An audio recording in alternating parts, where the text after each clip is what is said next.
Hi guys, if you can hear, you can see or hear me loud and clear, can you please type yes in the chat and let me know if you can see or hear me loud and clear? Yep.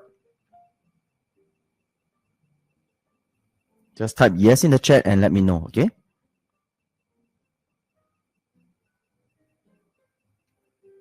Okay, cool. Thank you, Janice, Lynette, Jessica, Elvin, or if you can see or hear me loud and clear. Okay, so once again, welcome everyone to the Alpha Quadrant Premium Training. Okay, so for those who are new, what we do is on a yearly basis, we do have some special training to talk more in-depth stuff or certain things that we want to teach you on top of the existing Alpha Quadrant.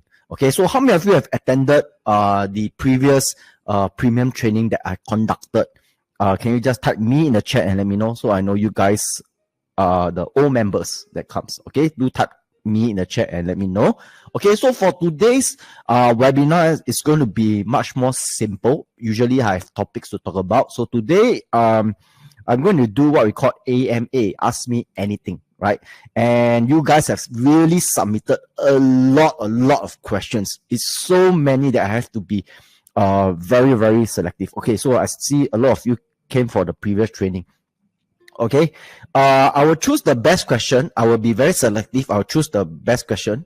And this is a Alpha Quadrant web premium training, right? So I will mostly be talking about growth stock. So I see some questions regarding dividend companies that we usually talk in the dividend machine side, not on this Alpha Quadrant side. So I won't be touching the questions for dividend in the slides. If you want to ask, then you have to ask during the live Q&A. Okay, and also do take note that some companies, right, that you guys ask me about, I may not have any knowledge, so I don't have any insight on that. So I do not want to comment on it and give you the wrong information. Okay, and I noticed some of you asked about semiconductor stocks, right? So for semiconductor, right, in our company, Rusmin is a specialist, it's not me. So I don't have much insight about semiconductor as compared to Rusmin, right? Like Novo Nordisk, Semicon, all these pharmaceutical, I think Rusmin is more insightful in this segment. Okay, so in future, if you want, you can ask Rusmin about that. Okay, but for me, I'm not very into semicon, so I don't have much insight on that. Okay, so YK asked, anybody going to the CLI AGM today? Any views? Okay, I went to the CapitaLand investment. Okay, later, okay, update you guys if you ask me. Okay, so if not, let's move on. I think there's so many slides. I think I got about 113 slides, right? And let me just move on because there's a lot of questions. I think you all submitted like 200 over questions, but each question can have, each submission like can have like, you know, 3 questions or 4 questions like that. Okay, so let's move on to the slides. Okay. Yep. Okay, so disclaimer, whatever I shared today is not a recommendation to buy or sell. I'm just going to talk about companies, talk about valuation. All right, but before I move on, let's talk about what's the current market valuation and where are we right now. Okay, so there's also questions submitted upfront that asking us, you know, how should the S&P 500 be valued? Is normal P or Shiller P better? Right? How can the 10 years average be found so that time entry can be improved? Okay, so I think overall, I think we are mostly, if you have followed us for a long time, we mostly use S&P 500's PE to look at the market valuation, right? Shiller PE is just an additional on top. Okay, so later I'm going to show you and explain to you first. So let's look at what's the current market valuation right now. Okay, so you can see the current market valuation of S&P 500 is around the fair value. It's just average. Okay, so if you guys have been following us for a long time, right? Okay, so before I explain about this S&P, I want to be upfront here. Since I have no time to go and I will try to look at the questions that you ask. If you have any question to ask, right, try to ask at the live. Sorry. Try to ask at the live Q&A. Okay, because I don't have much time to go and see your questions, right? I want to go through the slides. Any other questions, right? If you want to ask me question, ask me pertaining to the questions that I'm answering right now. Okay, please do not go to other questions. Okay, other questions, just leave it to the live Q&A. Okay, so right now I'm just going to prioritize for those who send in the question first. Okay, so right now I think S&P 500 was in fair value despite the tariff issues and the trade wars, right? The market really from a high and down. Okay, so if you have been following us for a long time, or been following us since last year, or even in YouTube, or you are Alpha Lab members, right? You know that we are already a net seller of the US markets last year. Okay, so we have been trimming our position in like Interactive Brokers, Alphabet, right? Last year, right? Because Alphabet was like traded at one standard deviation based on price to cash flow. Interactive Brokers also on a more stretch side, so we are clearing some position last year. Okay, we also cleared some of Adobe last year also, right? But then this year Adobe the share price have fallen again. Okay, so that's why you see when the thing dropped, right, we didn't really come out and say that, hey, it's very cheap, right? It's still is just fair value. It's normal, right? But we did nimble into some companies, right? As if you are Alpha member, you know that we nimble into some companies. We have purchased some companies, but not a lot, right? Because the valuation at the end is still not cheap yet. Okay, so how many of you have actually started nimbling into some companies? Do type in the chat and let me know. Okay, so this is the Sheila Pilis that the person who asked this question talk about. Okay, so why last year we was quite bearish, right? Even though the market valuation was much higher last year, right? Was because you see last year the Sheila Pili. Okay, so give me a minute.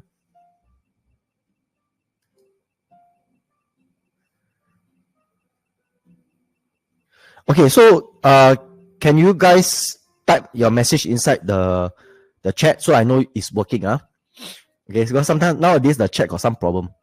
Okay, if there's some problem, right, you just private message me. Okay. Okay, so you see last year the Sheila P is around here, which is more on the high side, which is over here.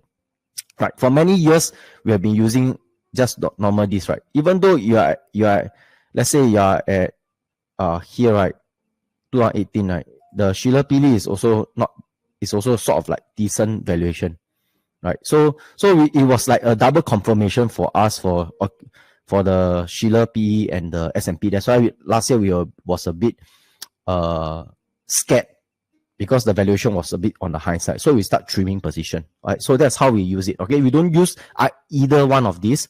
We've mostly on the main one, the normal S&P. Then after that, we will use Sheila P and just roughly take a look. But most of the time will be the first one. That will be the main thing. Okay.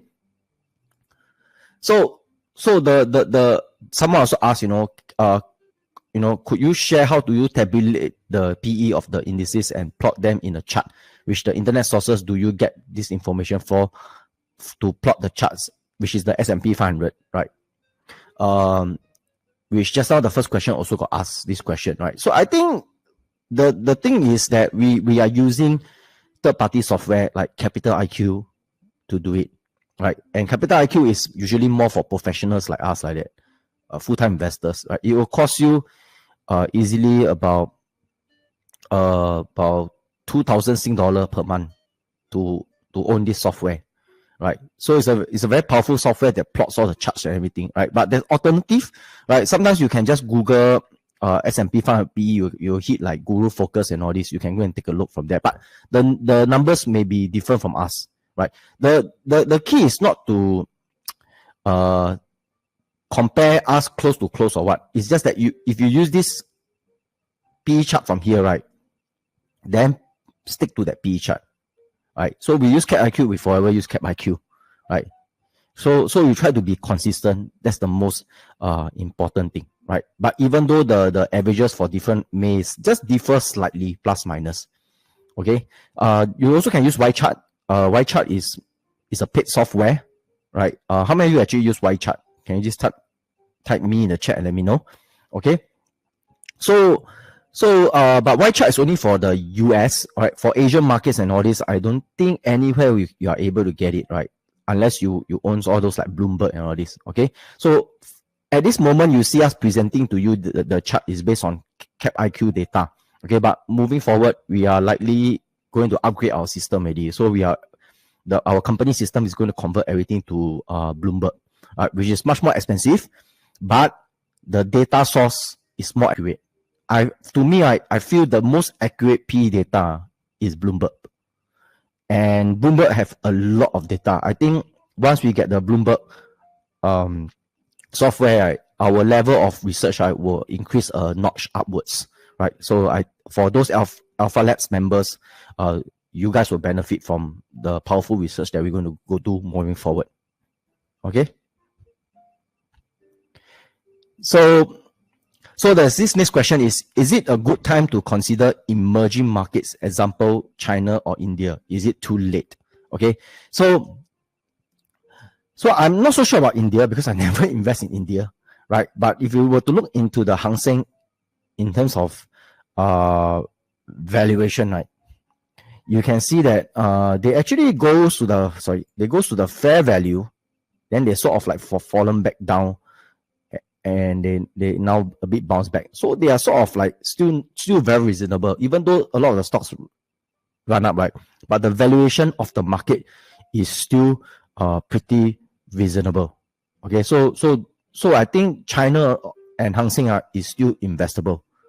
Okay, and one thing I want to tell you is that last week I did a public webinar.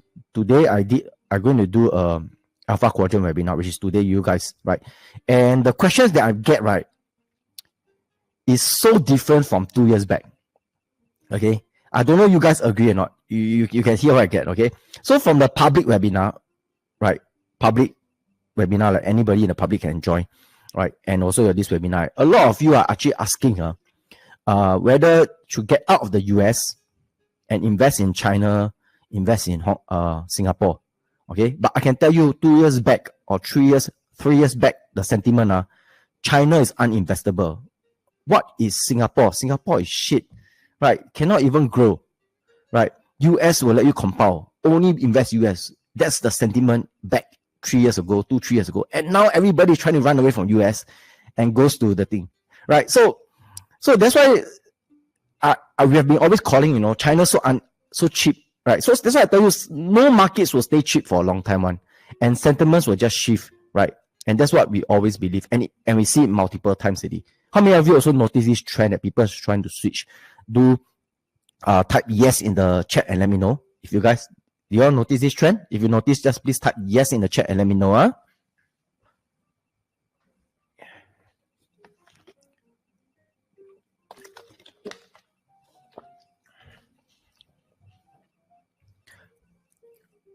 Yep. So I think you guys know it. Okay, don't panic. Okay, so US is not uninvestable, it's still investable. Later I explain more a bit. Okay, so but before I move on to talk about other things, right, I want to do an update on the Mama stock, because you guys are all Alpha Quadrant members. I do valuation on the Mama stocks, right, during the Alpha Quadrant live webinar.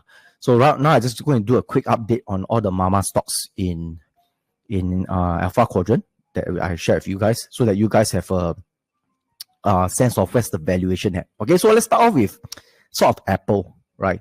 So if you look at Apple, majority of the business is actually come from the iPhone, right? Then the services, which is the iTunes and all this, right? So iPhone used to be very recurring, right? Because the Apple, they purposely slow your software, and then every 1 or 2 years you have to change your iPhone already. Okay, but they are being sued, and straight away they remove the part that can slow your phone, and now your iPhone can use for a long time. So now generally I think people change every 2 years, or 3 or 5 years, depends. Okay, but there's still people who change on a yearly basis based on the new iPhone. Okay, so the initial concern for Apple is actually the Trump, right? And Trump actually went to exempt smartphone, because a lot of people in the US, right, they actually have a smartphone. Okay, so in terms of operating income, right? America is still majority. So if they were to import very expensive, right, you're going to hurt the American consumer. So that's why Trump went to exempt them. But of course, with like the possible trade war ongoing, right, China also may attack Apple. So Apple, there's a lot of multiple risks that is going to move them. Yeah. Right. So that is also the reason why, like I told you many years ago, last year, I told you Apple was expensive. They traded at 1 standard deviation over here, above 1. Then here is above 2 standard deviation last year only. So it's a very good time to sell Apple last year. And which is the fact that Warren Buffett had been scaling down on Apple last year. Okay. So even though Apple dropped, it's still quite on a more expensive side. It's still at 1 standard deviation here. It's still more on the high side with a lot of possible issue that may hurt them. Okay, so I think it's still not cheap yet for Apple. Okay, so let's look at Meta.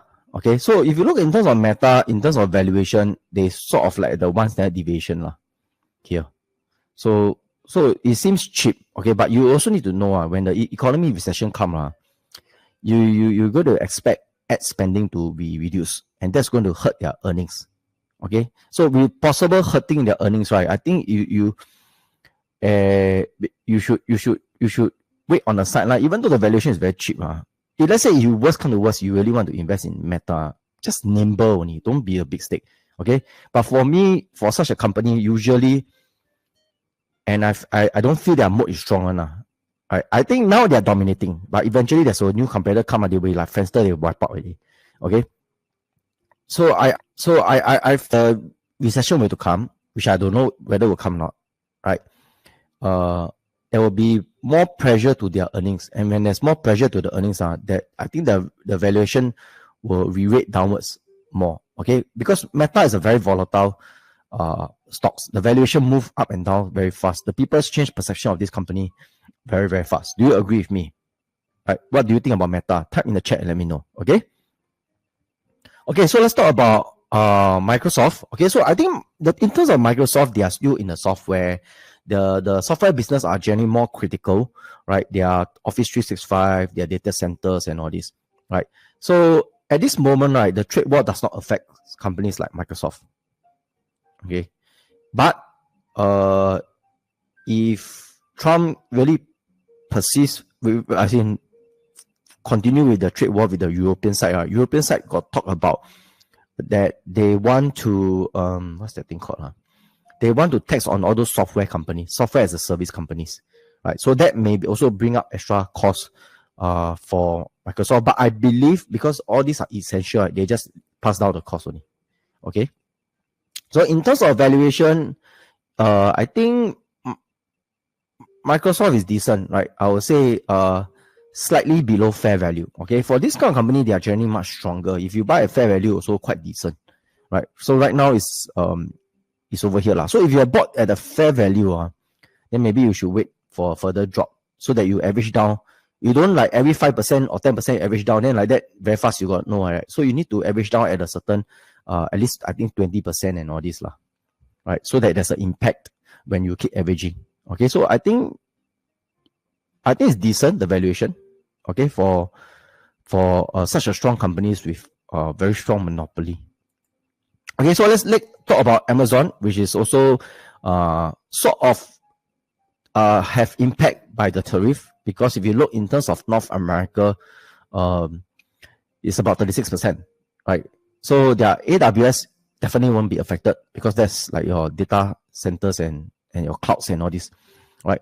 So your North America, this part is the one that will be affected. The international e-com won't be affected because it does not matter. It's the trade war between China and the what, right? So the North America, I think, will get affected. And because of that, right, this is in terms of operating profits, but you must know AWS and this one still the majority. So they sort of like, you just take it as 36% get affected. Okay?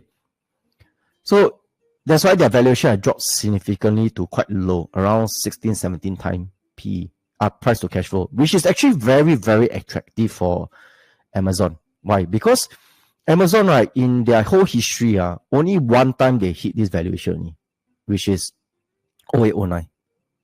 Right? So I think at this current valuation, it really does seems like it worth the bet for Amazon. Okay, what's your guys' takes on Amazon? How many of you actually bought Amazon? Can you type in the chat and let me know how many of you actually bought Amazon?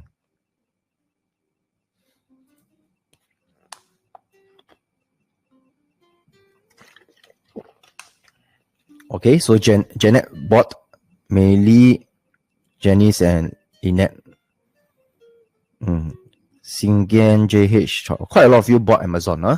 So I think the valuation is quite decent lah. For actually not decent, attractive. I think it's worth the bet with the cloud growing forward and all this.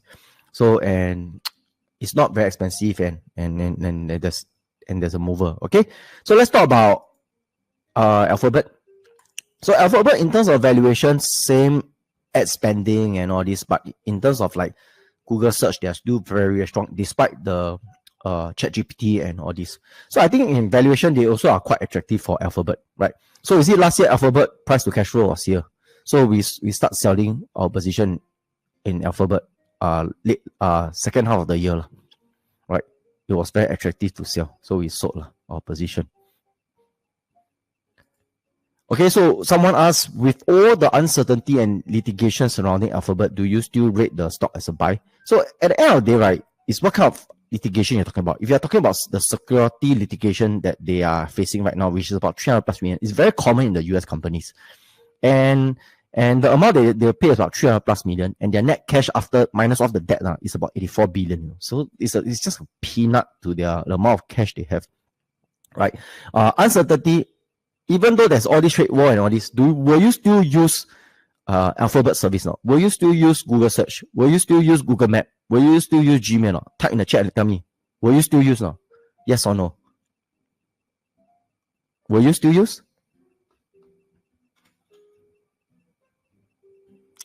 Yes or no? Yes, right. You guys will definitely still use. Then what's the worry? What's the worry? The worry is only because ad spends will cut, right? So when ad spends cut, but eventually you'll come back, right? That's where you want to take advantage lah. So sometimes you must know, what is your edge over other people, right? Remember what I always say about valuation in Alpha Quadrant is that good valuation always comes with a lot of bad news one. But it's your job as an investor, right, to determine whether the thing is permanent or temporary only. Okay? You don't get good valuation. You don't get cheap valuation with good news one. It never happens, right? So you want to buy things cheap, you want to buy good companies, quality cheap, good value. Then you need to buy against with the bad news one. Okay, and when you invest for a long time, right, you need to accept the fact that every time when you buy, right, there's a lot of bad news. Do you agree with me? Right. So this is something I cannot teach you on. I can tell you, but at the end of the day, right, your emotion must understand. Because some of you, even though I tell you this, I can tell you also panic when the thing comes. And when you buy and the share price keep dropping, you will panic one. Right? But you must accept the fact that this is part and parcel of investing. Okay? So that's my take.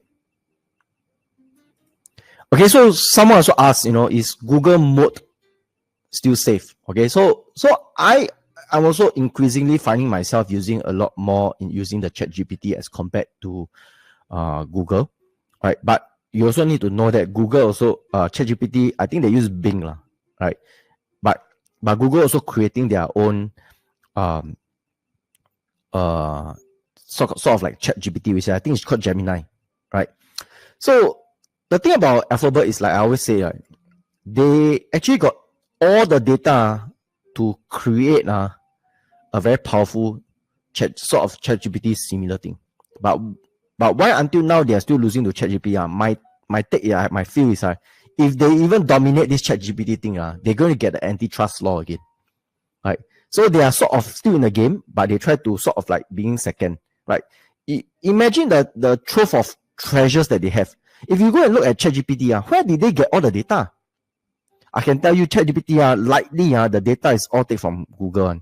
Because Google have the most data to create a generative AI, I feel. Right. So it's how they're going to use it moving forward. CKW say that ChatGPT is much more useful than Gemini. Yes, it's true. I also find ChatGPT very useful and powerful as compared to Gemini also. But Gemini, I think, is still improving, but it's still quite slow. Okay. So let's go talk about some general market stuff. Okay. So a lot of people ask, with the uncertainty of the tariff war, what is your take on safer industry or region for investment? Right. So I told you, now people are so scared. They want to get out of US and go into China and all this. I think you should let the market serve you, not let the market control you. Right. The market give you a good valuation, you go and take a look. The market don't give you a good valuation, just leave it only. What's wrong? Right. Then like that, when you do investing, you are less stressful. But every time when you do investing, you stress the market drop and all this. Then you're going to live a very sad life, right? And a very stressful life. That's not investing. Do you agree with me or not? Okay. So for me, right, investing is supposed to be as chill as possible, right?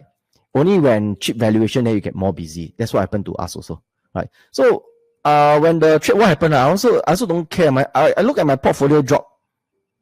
Some days I'm like dropping 5-figure on a single day and all this.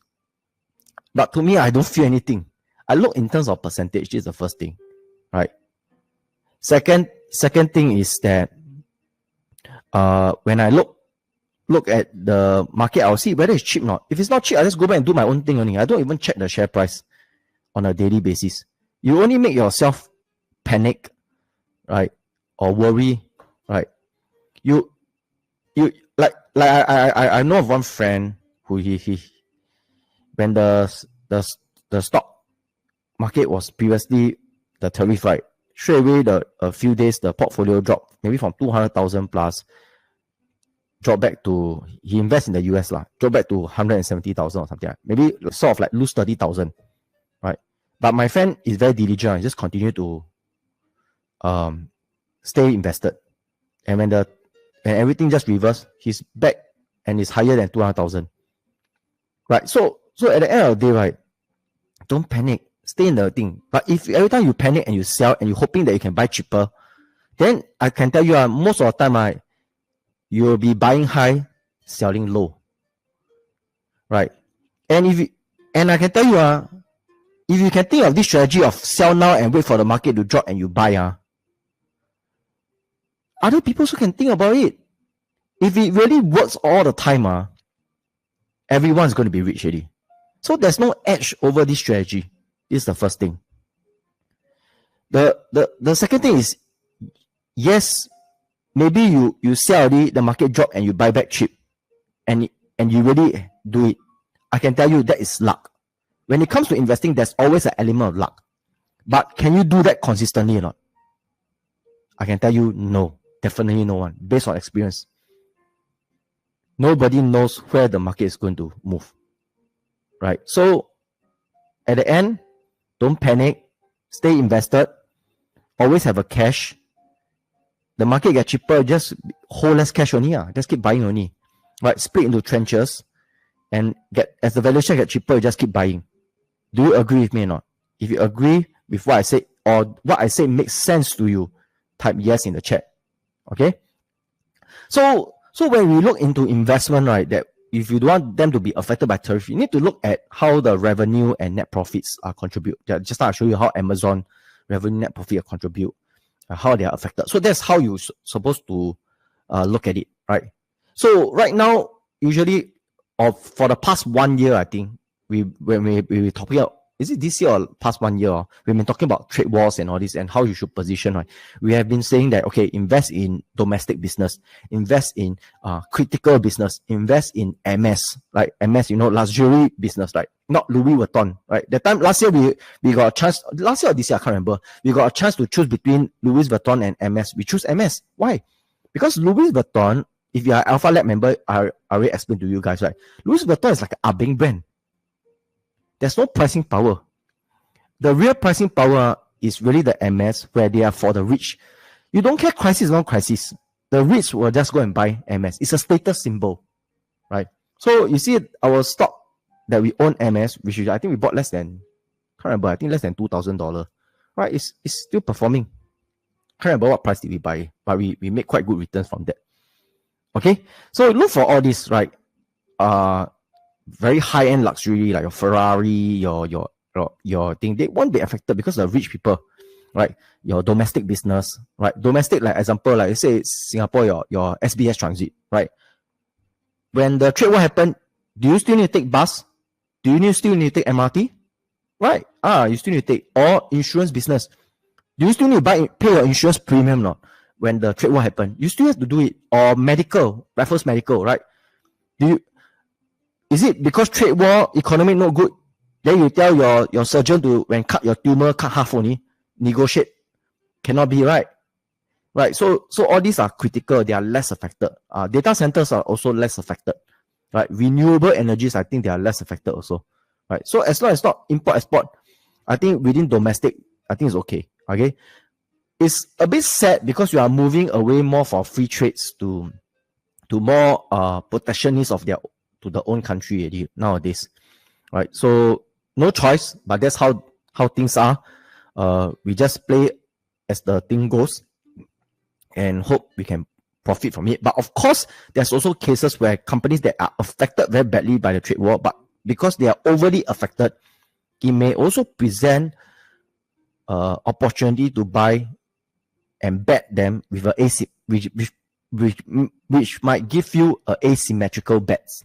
That means you can make risk-reward ratio very high, right? Maybe you invest, you can go up 5 times in 5 years, right? Or maybe 3 times in 2 years, like that, right?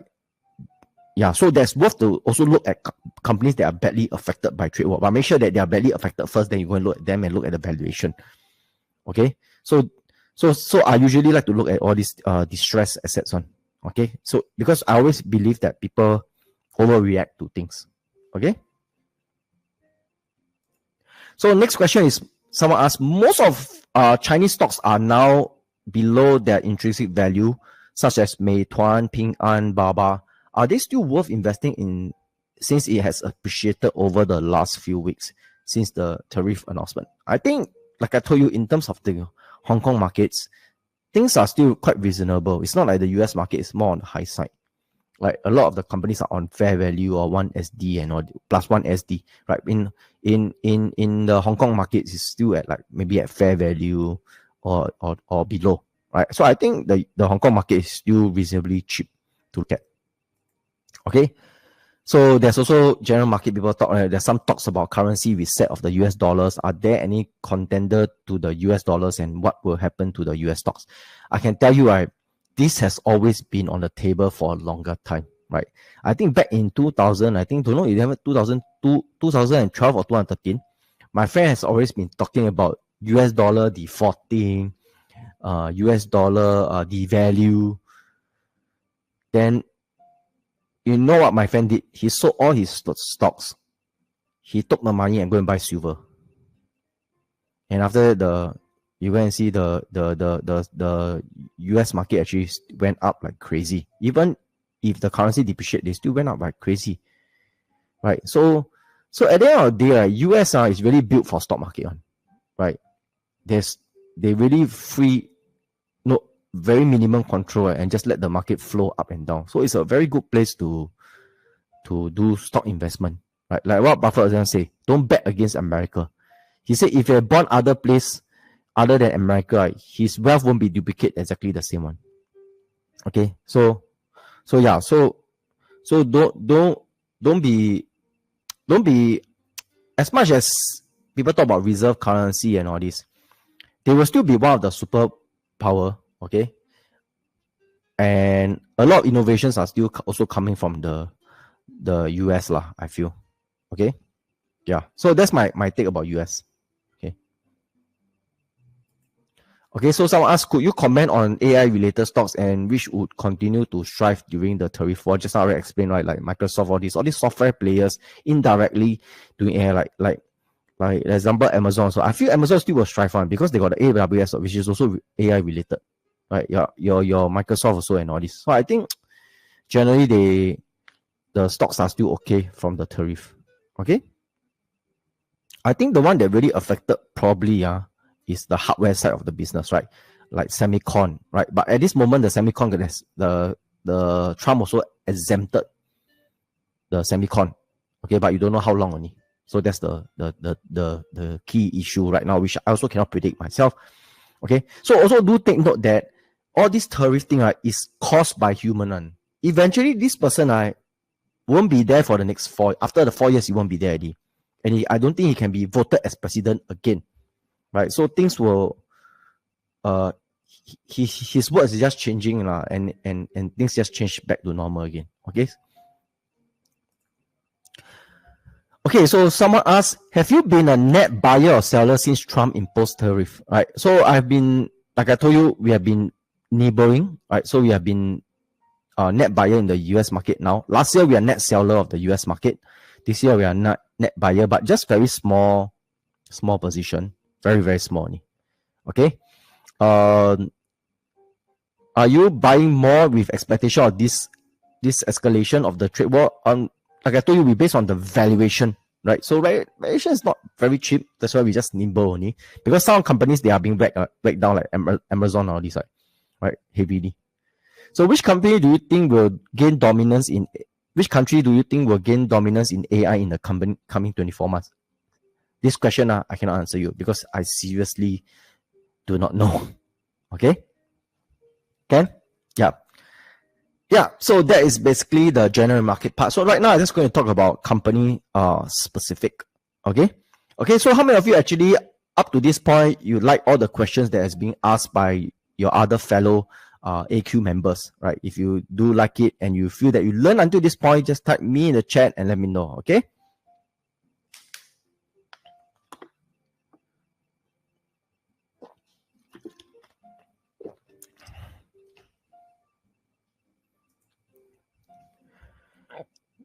Okay, so someone asked, I bought, I think, okay, I think it's spelled. I bought Xiaomi during the 2020 Hong Kong protest.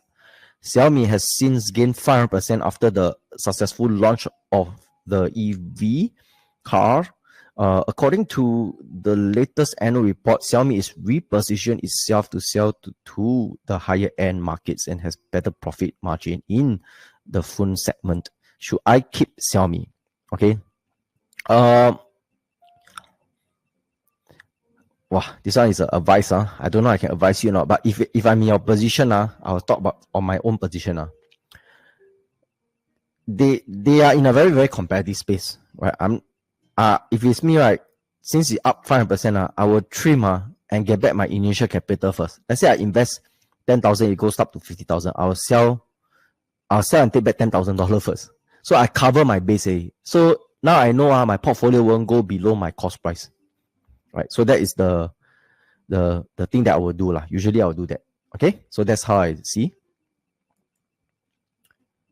Okay, give me a minute. Okay, so someone asked, is iFast a good opportunity to consider now with the plunge from Hong Kong profit guidance? Okay, so I think the thing about iFast is the thing dropped, right? They give lower guidance for their Hong Kong. I think the sort of like CPF in the Hong Kong, right? I think the market react very badly on it, right? But despite all that, right, in terms of valuation, they are still slightly on the high side, so nothing much to look at it, right? But you also need to take note that for companies like iFast, right, they have a lot of move. They are very sensitive to the economy also. Right, so their earnings are moved with the valuation of the AUA, their asset under administration. So when the asset administration, especially during the crisis, will drop one. So when the asset under administration will drop, right, their earnings also will drop one. So they sort of go like semi-cyclic, but it's on an uptrend. I think so. For such companies, right, usually when they got so many moving parts, right, I usually wait until most of the moving part happens here, then I'll buy into them. That's where my risk reward is the highest one. right? And also look at valuation. Okay, this one company that we used to invest, right? We bought around 79 cents, but after we make some gains and we sold because we found Interactive Broker and we switched over, right? But we didn't expect this company to go up 10 times, right? I think some of the members that has been following us have bought into iFast and gone up 10 times. So how many are the members that follow us bought into iFast at 79 cents? If it's you, just type me in the chat and let me know. Okay. So yeah, but okay, sometimes you win, sometimes you lose, right? We don't always win all, right? But even though we buy into Interactive Broker using the money that from iFast, we still went up 5 times for Interactive Broker. So not so bad for us also. We use the all the proceeds from iFast and bought into that, right? But and we make gain from there also. Okay. Okay, so someone asked, I have stocks like Market Access and Hang Lung. I don't know your Hang Lung is group or property, okay, that were bought at correct valuation. Exclamation mark, which is not correct valuation, I think he means, in the past, such as US 467, Hong Kong 16. The price have dropped significantly to today. What is your recommended action in such situation? Close position and continue to hold, or what is the reason for why Hang Lung keep dropping? Okay, so I think at the end, nobody knows how situation can get very bad, right? So that was happens for Market Access and Hang Lung. Just so happened for both of these companies, right? Hang Lung Property is the one that is currently badly hurt lah. We bought one is Hang Lung Group because we swap over from property to group.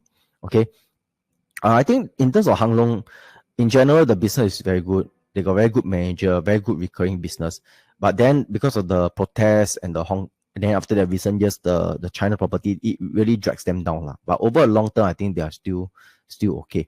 That's why we talk about buying companies. You must able to split into trenches and average down. So if you first time bought at 467, right, you should be averaging down, right? If you're not average down, that's why your valuation is your price is very high. Okay. So for Market Access, the issue with Market Access is right. In recent years, right, because of the spike in interest rate, right, it makes the bond price, make the bond debt very expensive, right?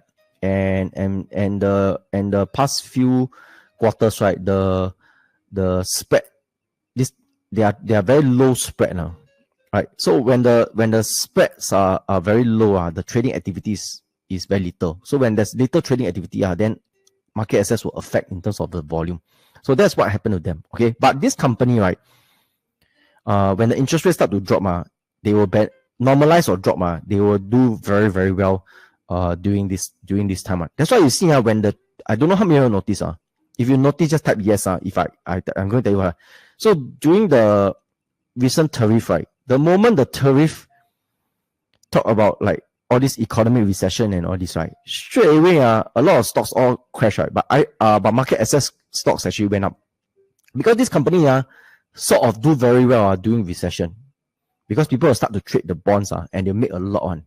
So the it's sort of like a very good company to have in your portfolio to buffer against the to hold during the bad times, because this one when bad time a lot of people buy bonds they make a lot of money from there. Yeah, so it's a very resilient company, and somehow they are still at the early stage of the thing in the electronic. They're still at the early stage, right? So in only because recent years, because of the high interest rate and plus they do a very good record during the COVID pandemic where a lot of panic and a lot of people sell and they make a lot of money from there, right? It's very hard to beat the previous record, and plus the interest rate is so high. So when things normalize, they will start to go back to their 20% or 15 to 20% earnings growth already, right? So you have to really wait for the interest rate to really come down. So right now, I will tell you their earnings are sort of like depressed because of the interest rate. So in terms of valuation, right, they are quite reasonable, I think. Reasonable valuation for a company, right, that have very big potential to grow and will perform well during crisis, right? Which I'm only scared. I mean, if you are really scared of trade war, right, then this is a company that you should look at. If trade war really intensify, this company will do well because people will all go and buy the bonds, right? And they are still at the early stage of growth and all this. Right. So I think long term they are still okay, and they are also expanding into their international markets, and they upgrade a lot of their technology to fight their competition already. So I think they are very well position. Okay. So someone asked, since markets have dropped a lot due to the tariff, have the Magnificent 7 stocks in the US market reached valuation where it's attractive to buy? Okay, so I think in general, I put all the Magnificent 7 together is sort of their valuation is here. Okay. It's not to the very cheap during the 2022 or COVID pandemic part, but then some of the companies, if you look individually, it is that cheap already. Okay, so which I show you just now using the Mama stock. So I think that is a better guide as compared to looking at this Magnificent 7, because this Magnificent 7 still got Nvidia, got Tesla and all this. Okay. Okay, so next question is, I also have a question for you. How is it possible to evaluate growing companies with a short earnings history or positive cash flow? In particular, I'm referring to Uber Technologies, which started to have positive free cash flow only in 2022 and income in 2023. In this case, it would not be possible to calculate a 10 years average PE or price to free cash flow. But despite this, I think that the stock has created a moat over the years and has just started to make profit. Okay. I think that's the issue with us, right? If the companies do not have a history, it's very hard for us to value, right? Because you value based on the sentiment of the companies. Usually you have to really base on experience to do valuation. If you don't have that, right, then you must base on experience, right? So alternatively, I think can try using price to sales, because the past history do not have. Okay, please ignore this PE. It's actually price to sales. Right, so I plot the price to sales of Uber. So it's sort of like at the fair value based on just price to sales only. Okay, so but we cannot only look at that. We have to look at because there's not much history. We look at the current PE. So when I look at the current PE, it's about 17 times. Seems reasonable, not too expensive. So, but there's a lot of factors to consider lah. Whether you can foresee that they can grow. 17 times price to sales average, I think it's decent valuation. Okay, but because there's no history and I don't know whether they can do, right, usually it's for this type of company, usually if I want to buy, right, it's always a very small position only. Okay, there's only a small position. Our position size is small. I don't want to bet too much because there's no visibility moving forward, right? So you only bet big when you know it's the lowest risk, or you can see very clear predictability. Okay. Selena asks, is the mic mute? I don't seem to have audio. Okay. And can you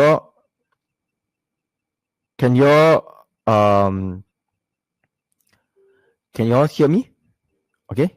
Royston say Uber PE of 17 is understated. They have a tax incentive this full year. Oh, yeah, probably. I just do a quick look only. I haven't really go and look at in depth. Okay, because there's too many questions for me to. Okay, you guys can hear. Okay, good. Okay, so in any event you guys cannot hear me, just just click on the reset button at the top. Okay. Sorry, reconnect button. Sorry. Okay, so someone asked, what's your view on Micro Mechanics, which has dropped more than half its highest price after a poor earnings season? Does it still have a moat? I think the thing about Micro Mechanics is they do very niche products, right? And very critical niche products, right? For the testing part, and it's very recurring one, right? And they move with the semicon cycles. So when the semicon boom, right, they also boom because there's more things to test on. When the semicon down, they also down. Okay, so that is the thing about Micro Mechanics. But their moat is really the intangible know-how. Okay, but in recent years, right, they really clear out their COO and CFO. Then they bring the son, the founder bring the son and change the CFO. So I'm still not sure how this new team is going to grow or bring Micro Mechanics moving forward, right?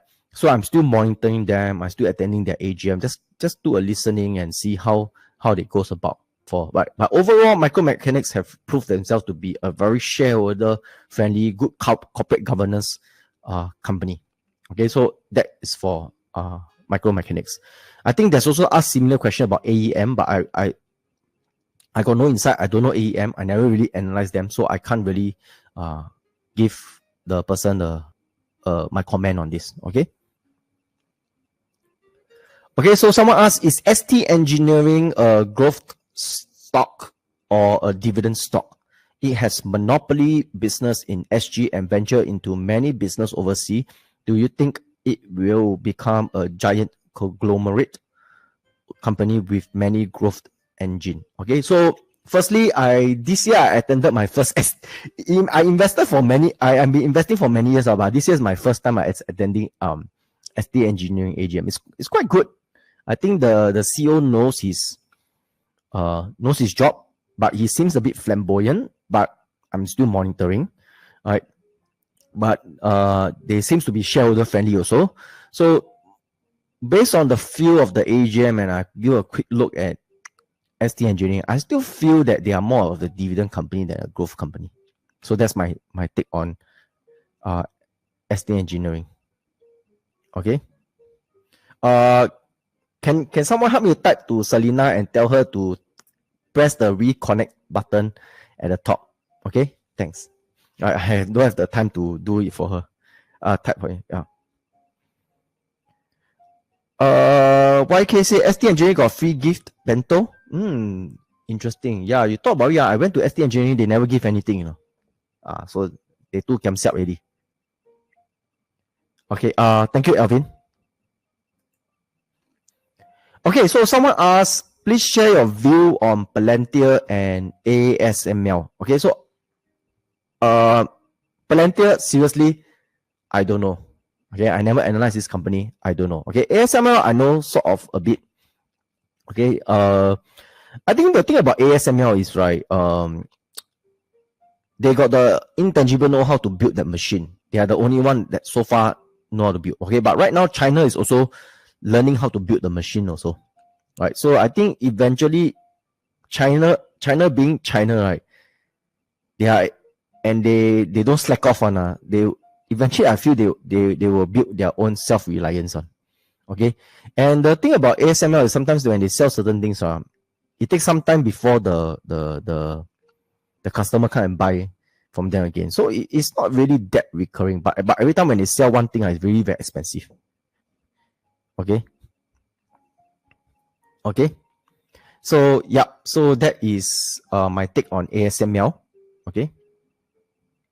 I think they are strong mode, but not very strong, I feel. Somehow they give me a feeling that will be obsolete on if they slack off.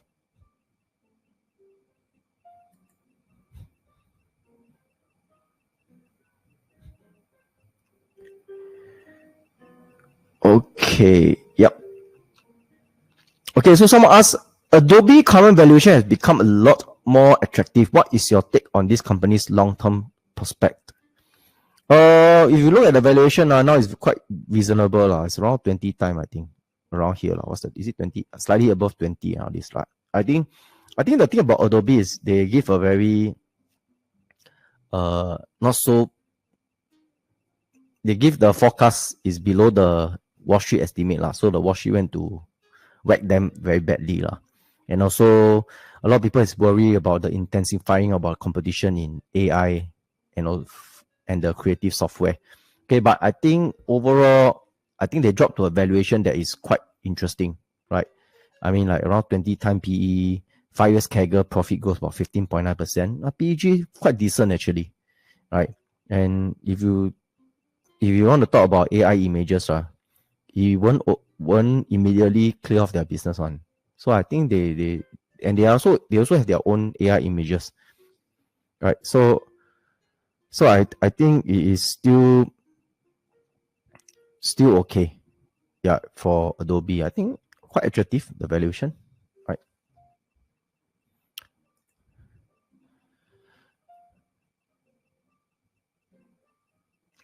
Okay, so someone asked, Equifax stock has some near-term headwinds from tariff, a potential recession, and mortgages. But in longer term, is a successful transitioning to the cloud from legacy service and asset-like recurring subscription revenue with a good moat. What do you think about the current valuation? Okay, so to give a context, right, the Equifax is actually like a credit, like the credit bureau like that, but in the US one. So they have all those like credit reports. Then people like FICO and this, they buy all the reports from there and they collect and all this. But in the US, there's 3 listed one, Equifax and another 2. I suddenly cannot remember the other two companies' name. Okay, but is the 3 of them is sort of like the dominating one. Okay. So in terms of valuation, I think generally they're still at fair value. Okay. I use EV/EBIT because I got no time because their earnings got a lot of one-off. I got some of their earnings got one-off item. So I got no time to go and do the financials. I just take the EV/EBIT because EBIT is before all those exceptional items, right? So it's faster to see. So I think in terms of value, they are generally more fair. Yeah, Mary say Experience and TransUnion. Yeah, thank you so much, Mary and Danny. Yeah, suddenly I forgot about them. I cannot remember their name, but thanks for it. Yeah, because I analyzed FICO before, so I know these 3 companies. Okay, yeah. So I think in terms of valuation for this kind of company, I think you buy at One Standard D better because they generally were affected by economic crisis one. Okay, because of credit reports and all this. Okay, someone asked, am I right to understand that KIT, Keppel, and Seatrums are cyclical industry? Yeah. KIT is what? Keppel Infrastructure Trust.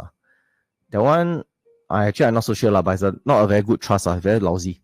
Okay, so although they are moving towards asset light, they do qualify to be part of the dividend portfolio. I think not really, because these companies are very cyclical, unless the business that they are in is more recurring. As in the industry they're in is more recurring. If you asset light in a cyclical industry, it's still cyclical. Okay, so is there a possibility that when the asset light strategy materializes, their revenue will improve in future? I think when you convert to asset light, definitely there's an improvement in revenue. But just because converting the asset light does not means that they are not cyclical industry. If they are asset light in a cyclical industry, they are still cyclical industry. Okay, so that's my take on it. Yeah, I don't like KIT I think it's a very bad trust. Yeah, the assets are not good. Their debt level are high. A lot of their leases are very short and all this. If you want to look at KIT, myself look at Chong Kong Infrastructure, even better.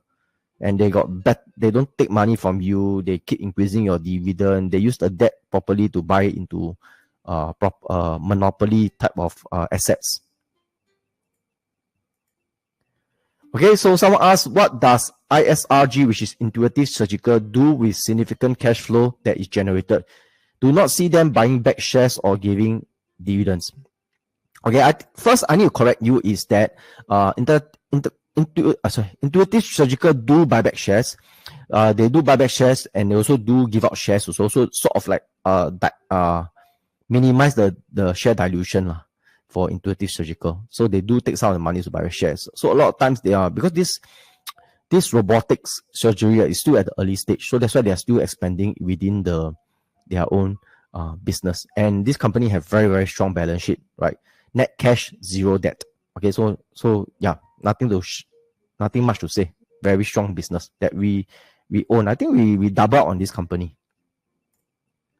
Okay, so someone asked, like to know the long-term view of CSE and Q&M shares.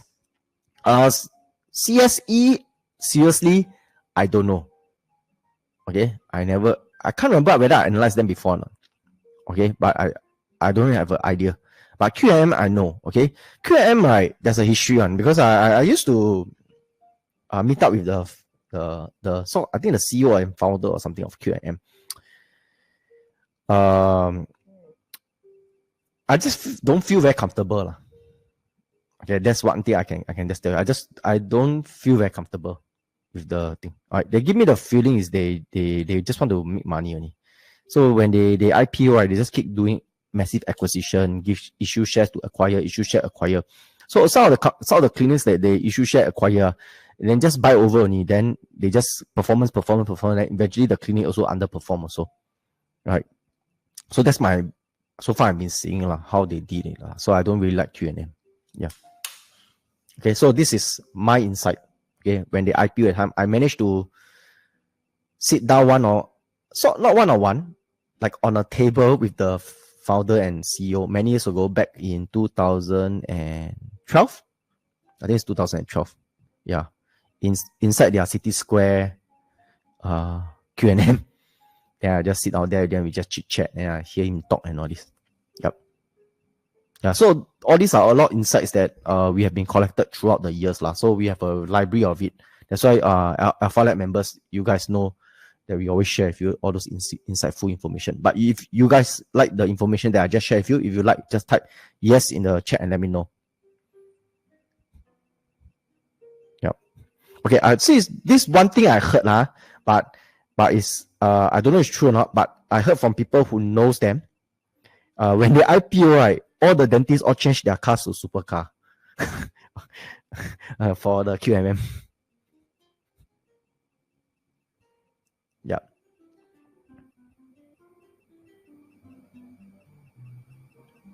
Yeah, so I think you guys have shared all the your experience at QM. Yeah, I also have very bad experience at QM also. Yep. Okay, so next is portfolio strategy allocation. Okay, so those questions that are for portfolio strategy or allocation, I will just put it over here. Okay, so someone asked, in reviewing a growth portfolio, how should we size the allocation of stocks which are overvalued? A total sell-off or partial trim? Okay, so when it hits like one standard deviation, right? Depending on the growth potential, if I feel the growth potential is just okay only, I'll start trimming at 1 SD, right? And I can tell you things can move to 2 SD one, which is what happened to Apple also. Then I'll just trim more at 2 SD only, right? So 1 SD usually I'll start trimming already. Just trim a bit only, minor. Right? It's just like you see our interactive broker, we also trim. After we trim, it went up 3-4 times, right? So you never know the market sentiments on, okay?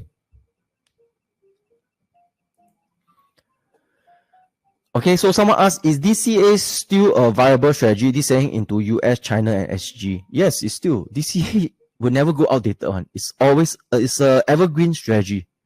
Okay. Okay, so someone asked, my current portfolio consists of US companies only. Given the current situation and Trump's terms, should I start looking at Chinese or Hong Kong companies? Okay, so you see, like I tell you, everybody is trying to get out of US. But 2-3 years ago, people say China and Hong Kong company cannot invest, uninvestable. That was the sentiment, right? So yeah, don't let the media tells you what to do. You do yourself, right? So when there's fear in that market, it will come with a lot of bad news, and it will come with very cheap valuation. And that's where you should start looking at it. You should not be running away from there, right? But of course, US is still not cheap lah, so it's still okay, right? So if you always do that, right? Wow, this market is shaky. I'm going to sell this market, then I want to buy now. Then in there you end up with buying high, selling low again.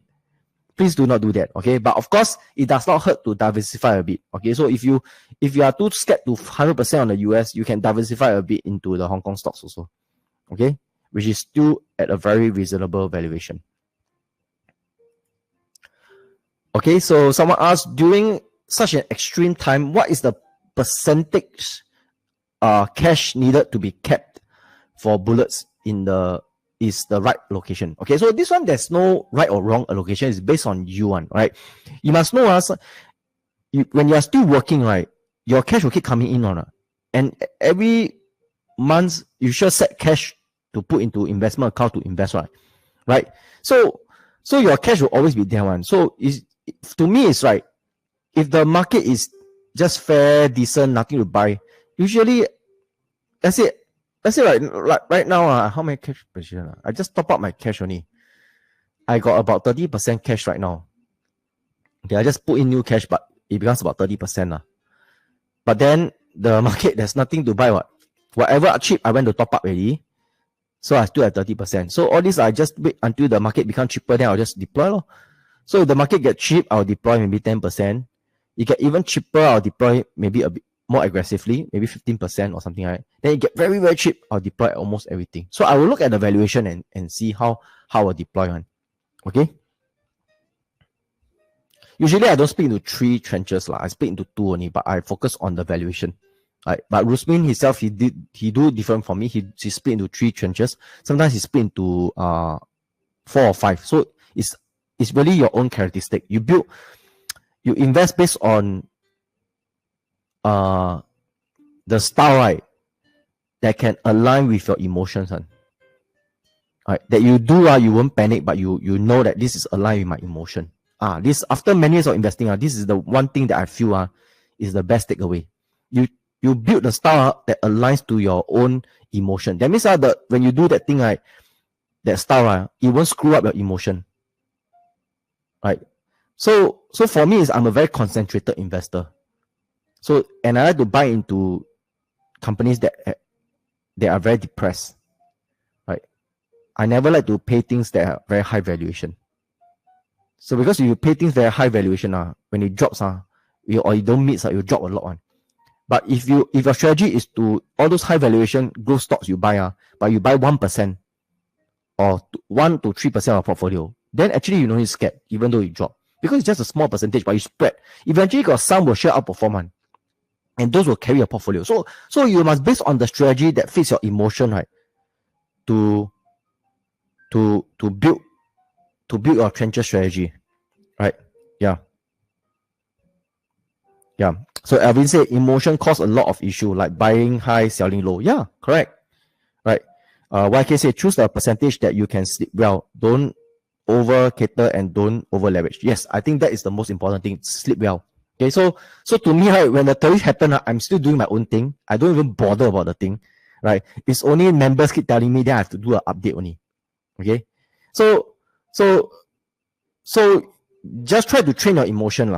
If not, you can join us at Alpha Lab. Alpha Lab, we do guide people on the what's the price target to go buying downwards and all this, right? So it's up to you. You can do it yourself. If not, you can join us. Then we'll help. You don't panic. Usually, I tell the Alpha Lab members, say, you don't panic. Let us handle the emotion. You don't feel don't go care about the market. Let me feel the market for you. I will tell you when to look, when to be aggressive and everything. Okay, don't panic. So that's what I usually tell the Alpha members, right? So Alpha Lab members. So if you're Alpha Lab members and you going through what I teach you on this, do type me in the chat and let me know. Okay, all right. If not, I tell you this kind of crisis thing, it really takes it requires time to train. Even when I just started many years ago, it's not like that one. I've been through so many crises to build emotions like this.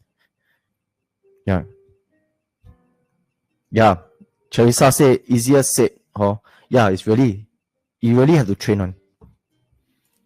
Okay, so someone said after I have invested my first tranche, example $100 in a company, but the company intrinsic value goes up, do I still stick to 15 to 20% lower, 80 to 85 than the first tranche price that I have invested, or do I need to adjust to the intrinsic value to look at the second tranche pricing? How do I determine the second tranche price to enter? Okay, so again, it's based on valuation. It's not based on price, right? You based on price is when the market crashing down. Okay, you just 20%, then 20% cut, right? But when the things are moving and the stock value actually went up, right? You based on valuation. So let's say, example, now I buy Amazon. You see, Amazon, my Amazon price is below, I think it's 80 or 90. What's our Amazon price? I think it's 90. I can't remember. It's below 100 one. Okay.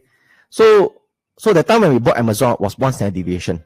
Okay. Now we top up cash already. Then we got enough. Our Amazon position dropped because of more cash coming in. And now Amazon become again 1 standard deviation below the means, which is same as COVID pandemic. We just top up only. We buy upwards, on Amazon. So that's how I can show you. We base on valuation. I never base on price on. If you base on price, you're going to have the price anchor over there. Don't look at the price, but look at the valuation. Focus on that. Okay. Okay. Yeah. So Lele say knowing your emotions and finding your own style take time. So don't chiong. Yep. Okay, yeah. Okay, so give me a minute. Because now I see things a bit blur because I'm having a very bad eye infection. Okay, so give me some time. I read a bit slower.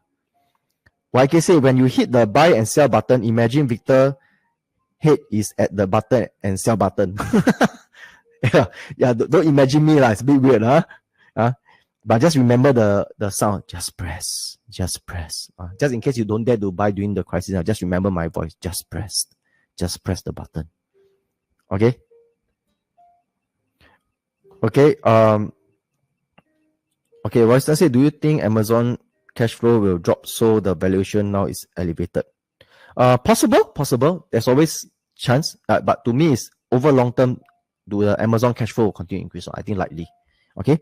Charissa say lose 100k anyhow sell now regret. I think sometimes it's really part and parcel of investing that you learn. I also do lost money also in stock in my early days, right? So I think now you know you've been through. What I want to say is that Rusmi and I, right, are at this level right now. Is because of all the mistake that we made in the past, right? So the mistake only makes you stronger. What does not kill you, will makes you stronger. That's what I always believe, right? And tough time don't last, but tough people do, right? So just learn from it, Charissa. Okay. So let's move on. Okay, someone asked, should we still DCA in the S&P 500 if China and Asia gang up against the US? Won't the US market crash? It's very interesting, right? You see now they talk about China and Asia gang about US, but previously, when the US backed the China, everybody's against China, right? So the sentiments just changed like that, right? But this, I think, when you DCA, you should not care about. When you DCA, you should not even look at the market. You should just keep buying, right? Based on the amount that you buy on a monthly basis or a quarterly basis, right? And this is the US market from 1928 all the way to now, right? On the short term, it seems like having a tough time, but over a long term, it's a uptrend upwards. Right? This haven't include dividend reinvestment. If you include dividend reinvestment, even more. Okay.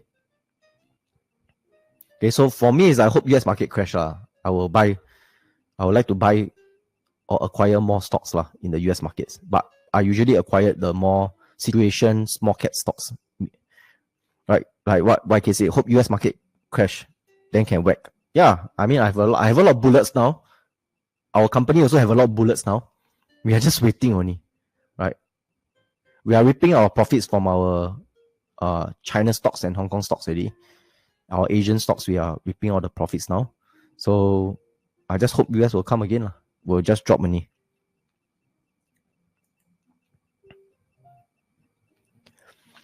Someone asked, how much is nimbling when you buy a stock? Example, percentage if you have 20k for this stock. Okay, so let's say if you have 20k for this stock, I don't know how many stocks you have in the portfolio, right? Right. So usually when we say nimble, is example, this 20k is like maybe 3% of your portfolio. Right. Then you nimble maybe 1% first or 1.5%. Right. Then you leave another 1.5%. That means you, instead of 3 tranches, you do 2 tranches 1.5. So you nimble 1.5%. Or you nimble 1% first. Then the next one you nimble 1%, up to you. Right. So that's how you decide it. Okay.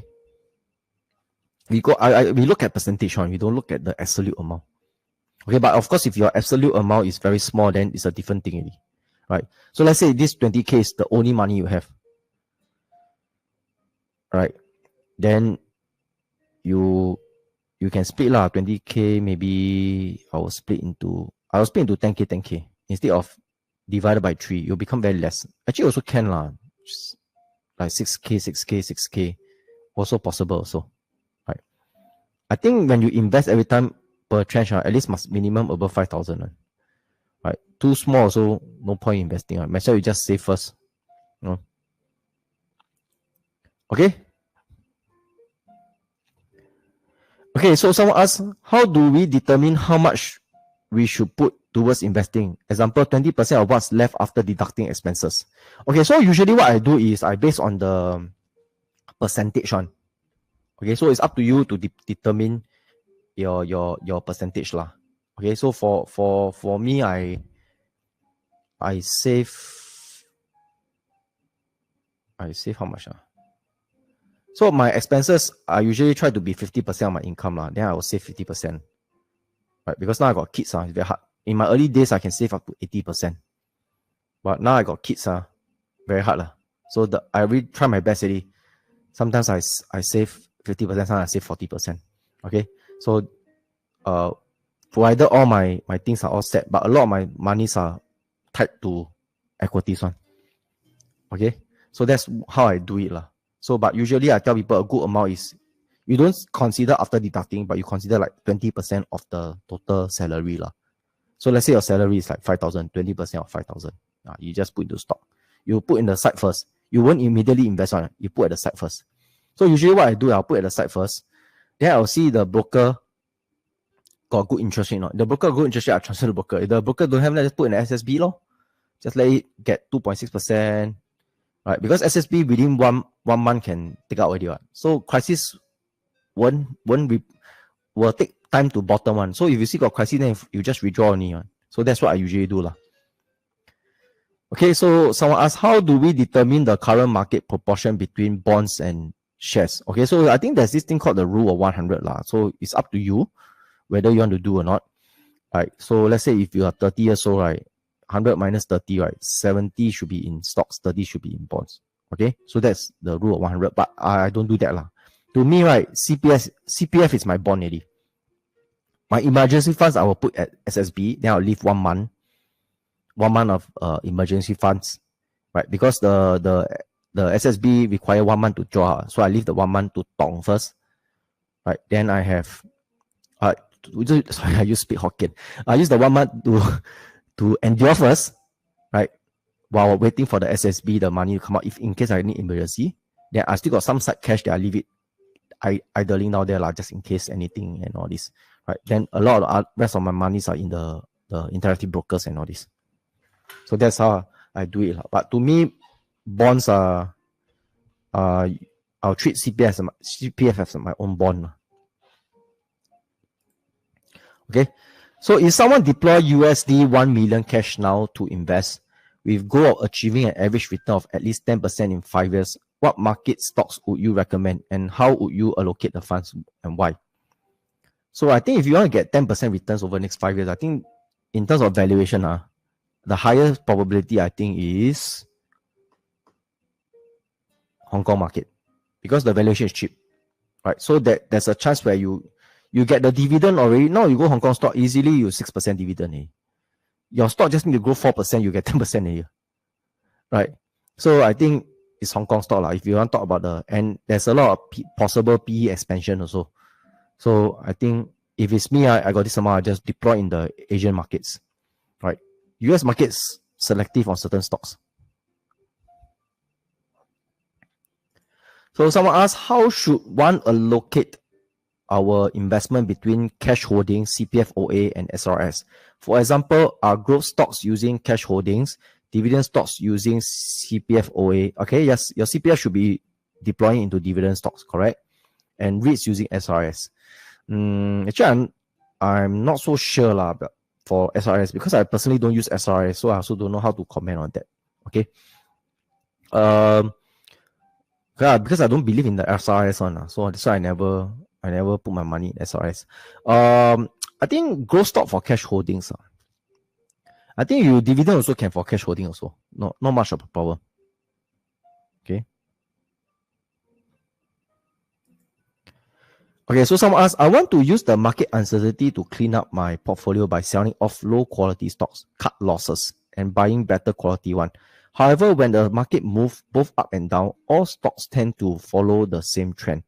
What would be the advice or strategy for executing this? There's no advice. It's really they will follow the same trend. It's just that you just clear, just transfer only. That's all only. I did that for the COVID pandemic. So I just transfer only. You will absorb loss on. Does not matter. Right? If not, you just continue hold only. Right. So you should be a net buyer instead of a net seller in the downtime. Right. Because a lot of these companies eventually they will bounce back up. Right. We do cut loss. We feel like this company will go, don't put it. Faster cut the loss, and even 30-40% we also cut, then we just transfer to buy quality companies. Right.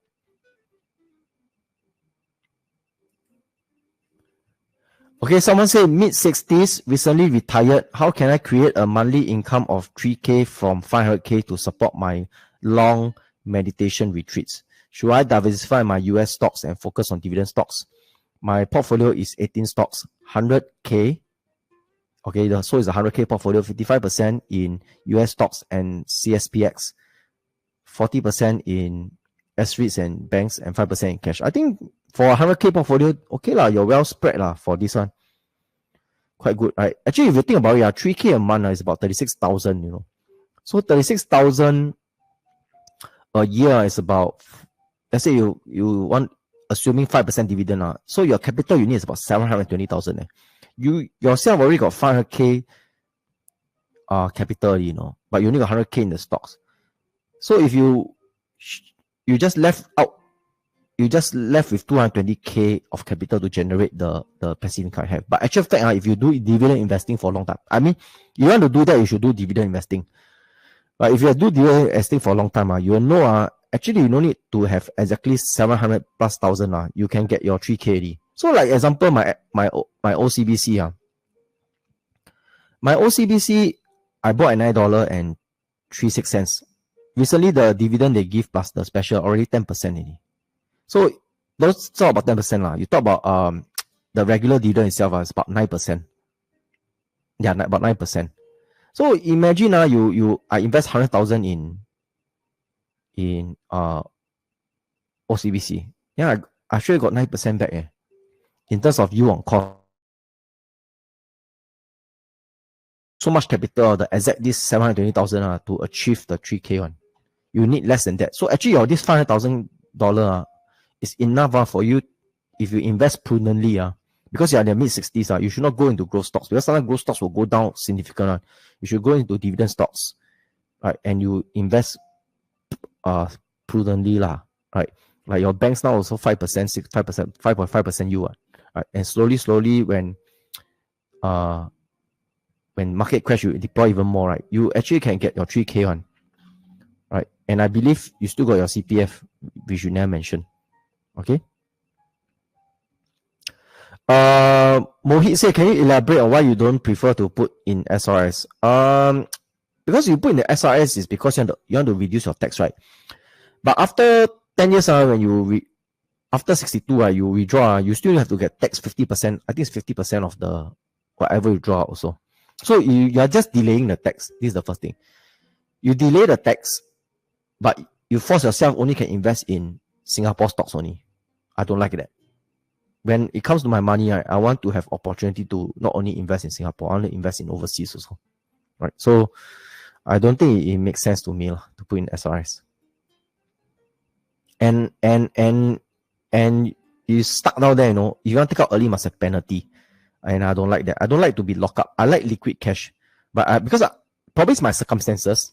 Like I've been through, my family been through a lot of ups and downs in the past. Because my dad run business. So to me, liquid cash is very, very important. Okay, I prefer to have liquid cash that I can do things, right?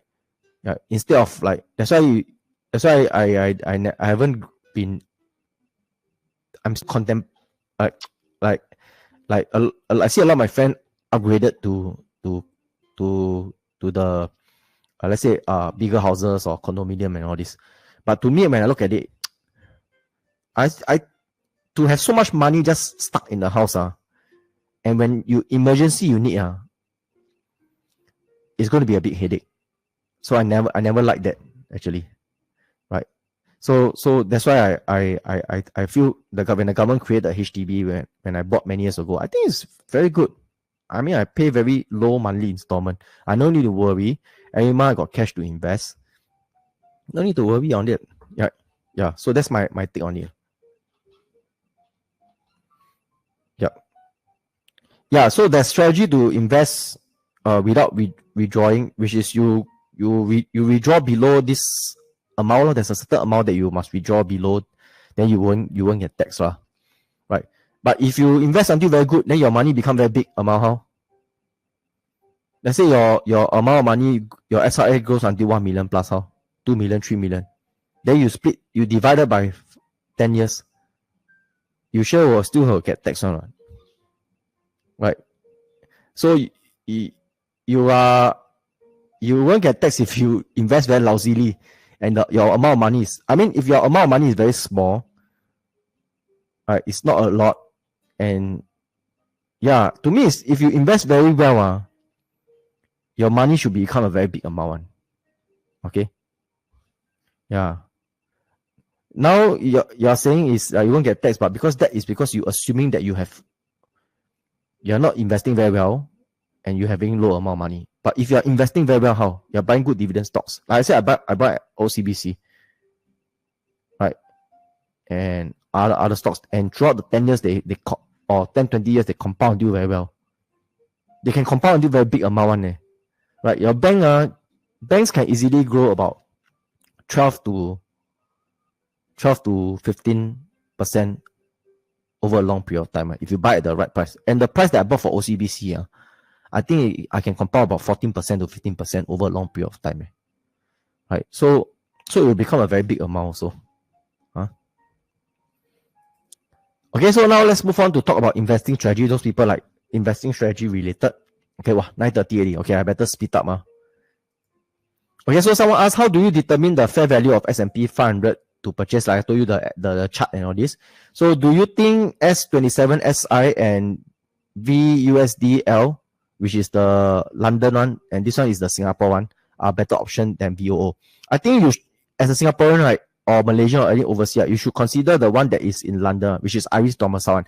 The one in Singapore and VOO is US domicile. So you're going to get 30% tax on the dividend. The Irish domicile is 15% tax. And on top of that, right, if you buy into this one, right, the Irish domicile one, right, you won't get estate tax. The other two, you will get estate tax one. And the estate tax can be, if your amount is very big, you can tax until very high amount. Okay. So for VOO and QQQ, what PE ratio would be a good entry? So I think it's not what PE ratio, but you look at the averages. Every time when you start to trade below the average, 1 standard deviation, if you're trying to time the index, then that will be a good entry. Okay.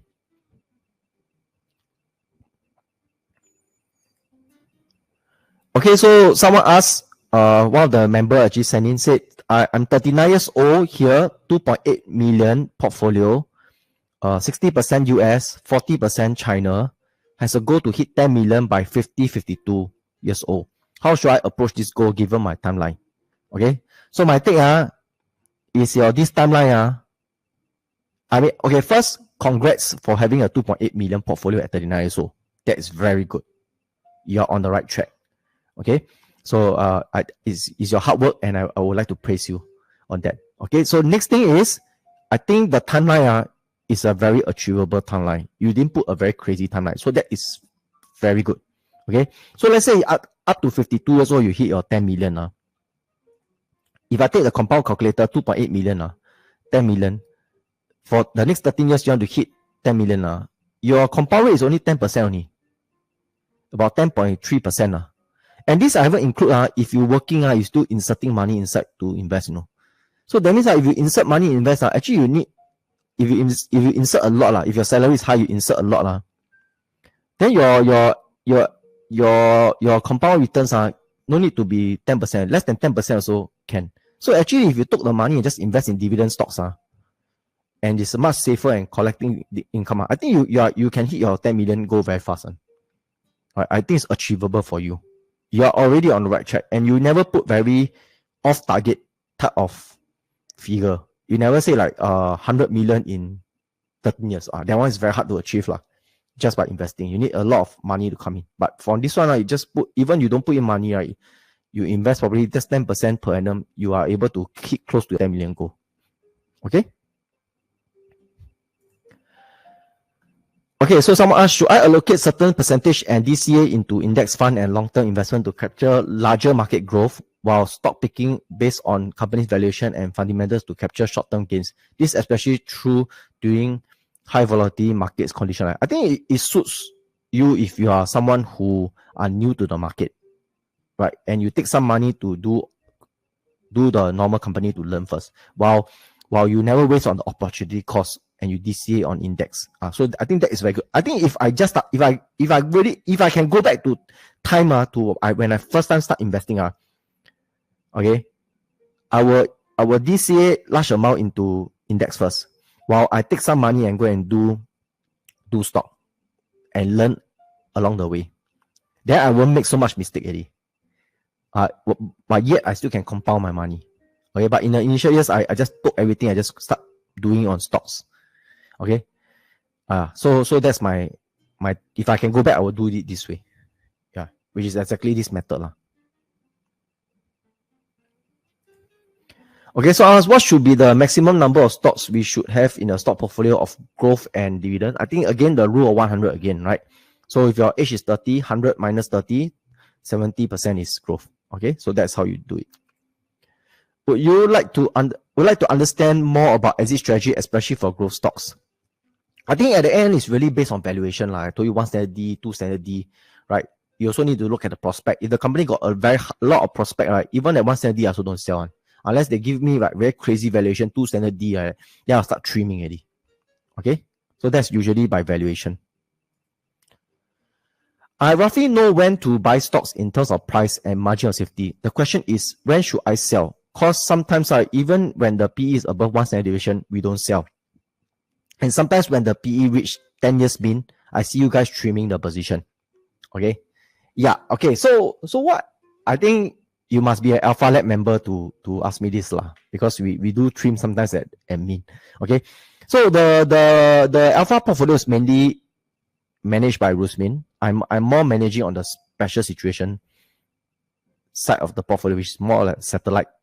Okay, but I will bring up ideas to Rusmin and he will decide on overall, because cannot so many people manage one portfolio. So I focus on giving ideas. Rusmin accept my ideas, then he will just buy the thing. Okay, but the whole strategy is built based on how he looks at things.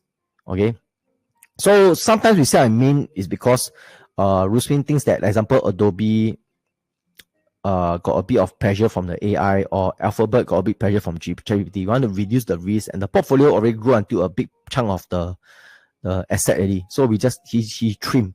Okay, every time when one stock become a very big concentration over the portfolio in terms of market value concentration, market value allocation, not cost price, he will start to trim a bit one. Okay, so that is Rusmin style. When it get expensive, then he will trim also. Okay, so but for me, right, I'm very different. So I'm another style. Right? I only things get very expensive, then I'll trim. Or catalyst hit, I will trim. So sometimes it really depends on your style of investing. Okay, so you, in order to do that, you also need to know the company very well to do the trimming also, right? So that's why we also sometimes trim because of business reason, as in the fundamental of the company's business, as in the future of the company, whether we think that it may be weakened in the future. That's why I start trimming and all this, and we put in those more predictable. So that's how we look at it. I hope I answered your question on this. Someone asked, is using option strategy a good way to buy the company share? I think it's quite good. It will help you to reduce your average buying price, but do take note that sometimes when the market keep crashing, because you sell the puts, you get you're supposed to buy back the thing. In fact, actually you can buy lower price on, right? So it's up to you lah. I think we do also sell put sometimes only, right? It's that you don't mind owning that price on. Then you go and do your puts option. Okay, so someone asked, can you review some of Bill Ackman's recent purchase if they are indeed attractive, and should be clone picks like Uber lah, Nike lah, Hertz? If not, what is the less known super investor do you follow closely? Okay, so first Bill Ackman, you see he's a very bad one. He bought the Netflix at here. He sold his entire position here, and Netflix just go up. And now Netflix is 1,000 plus. Right. And not only this, he went to invest in this company called Valen, which sort of turned a bit a bit, don't want to say lousy business or fraud lah, but along the line that one, he make losses, and he go to short against Herbalife, then he lose a lot of money. So to me, Bill Ackman is not a very good investor. I don't think you should follow Bill Ackman. Okay, so my take, right? So I mean, some of the, if you go to Data Roma, there's some investors that I follow, like Li Lu lah, Norbert Low lah, Robert Vinal from RV Capital, Seth Cameron also not bad, Terry Smith also not bad, Warren Buffett. You see, there's a lot of very good players out there, right? No need to go and look at Bill Ackman. Okay, so let's talk about the Nike lah. So Nike also is being affected because of the increasing in the tax of Vietnam. There are a lot of Vietnam factories and all this, so the cost is going to increase for Nike. So in terms of North America, it's really like 42% of their tone. So a lot of the imports are going to be very, very expensive for them, right?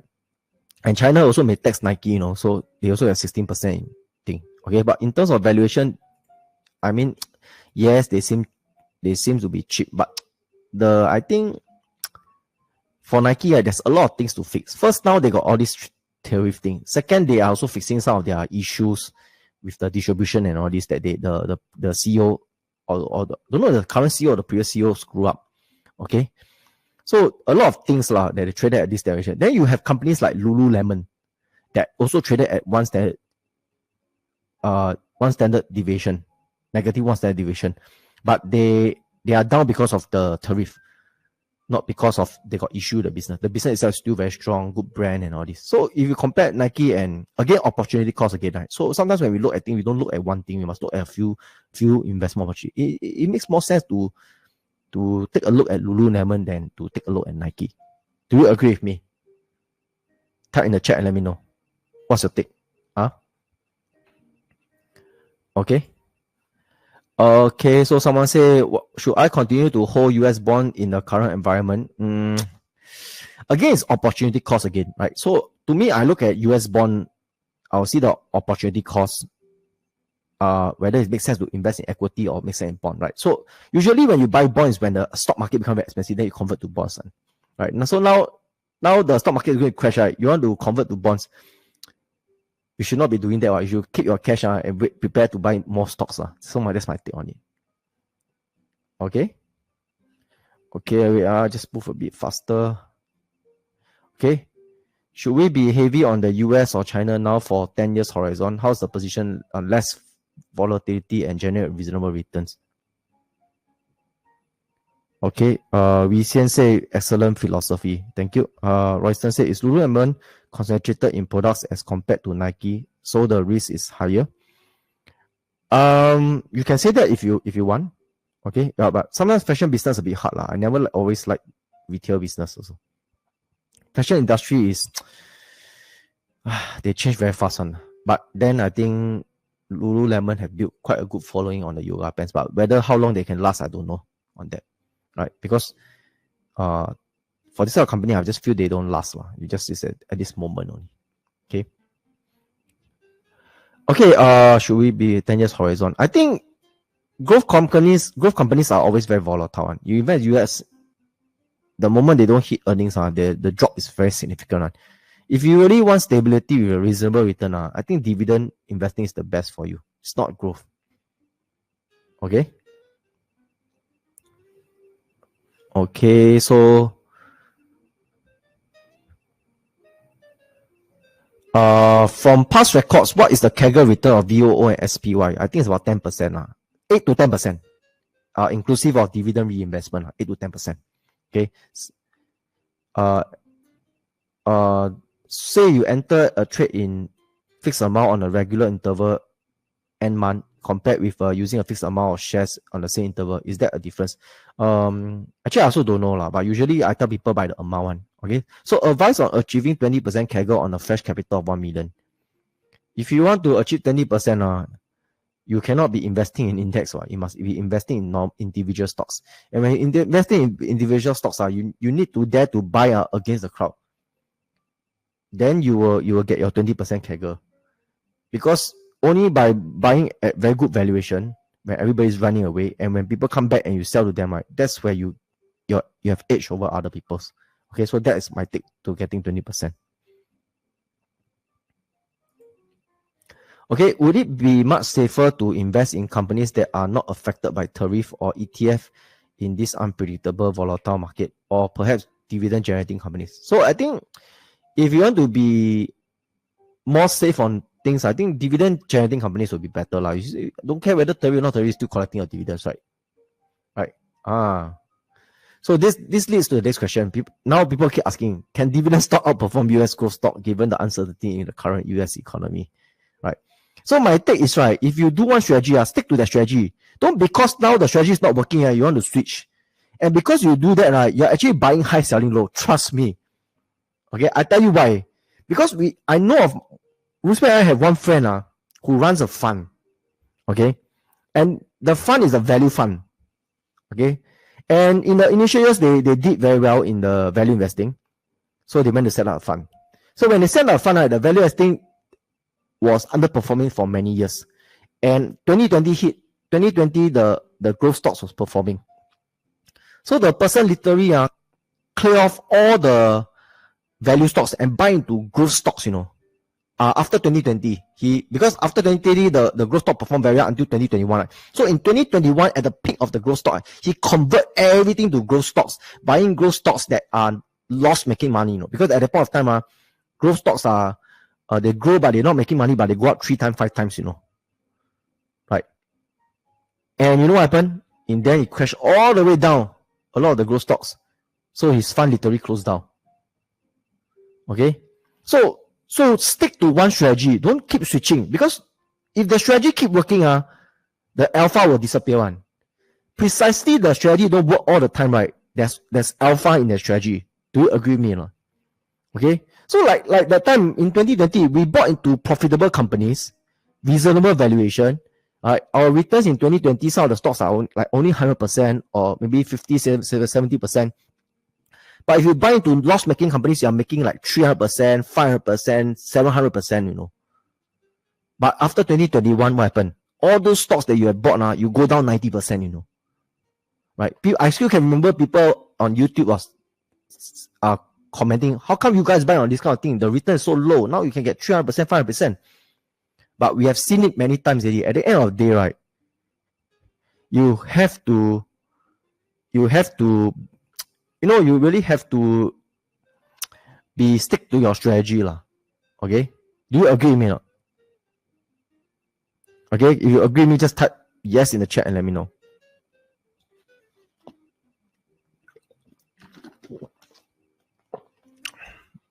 Okay?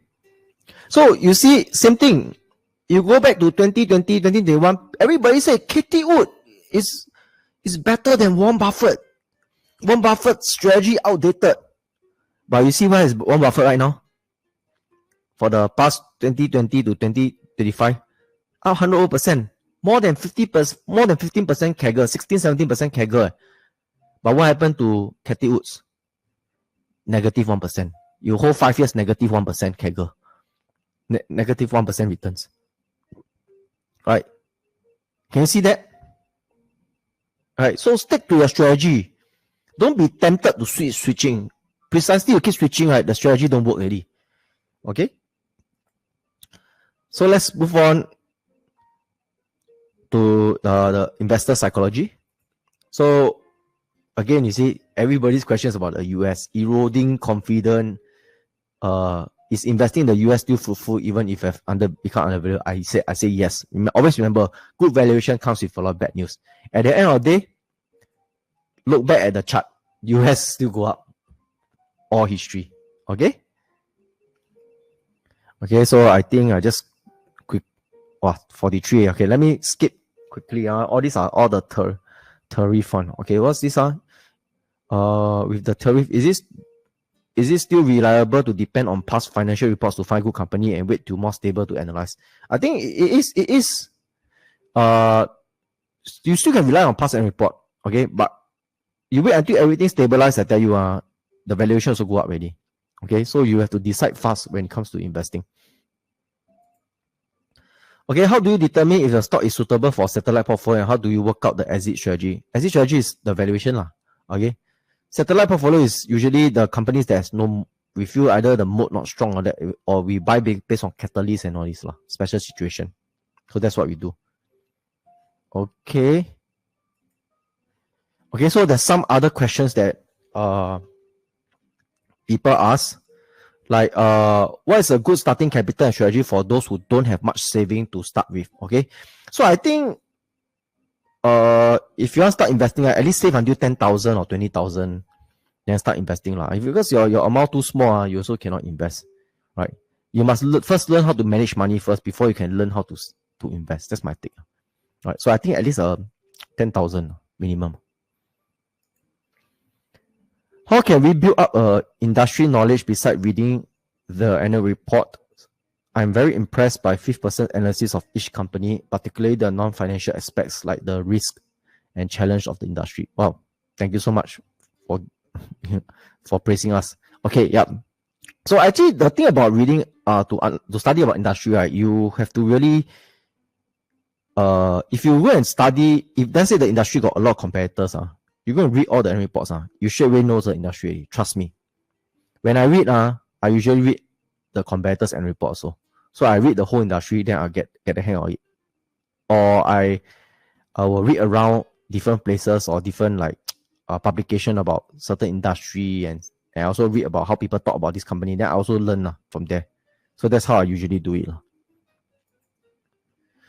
In times where the price of the stock get low and cheaper for buyers who make an offer to buy up the shares to bring that company private and delist, what can we as a minority shareholder do to stop them being when the stock as a company is doing well?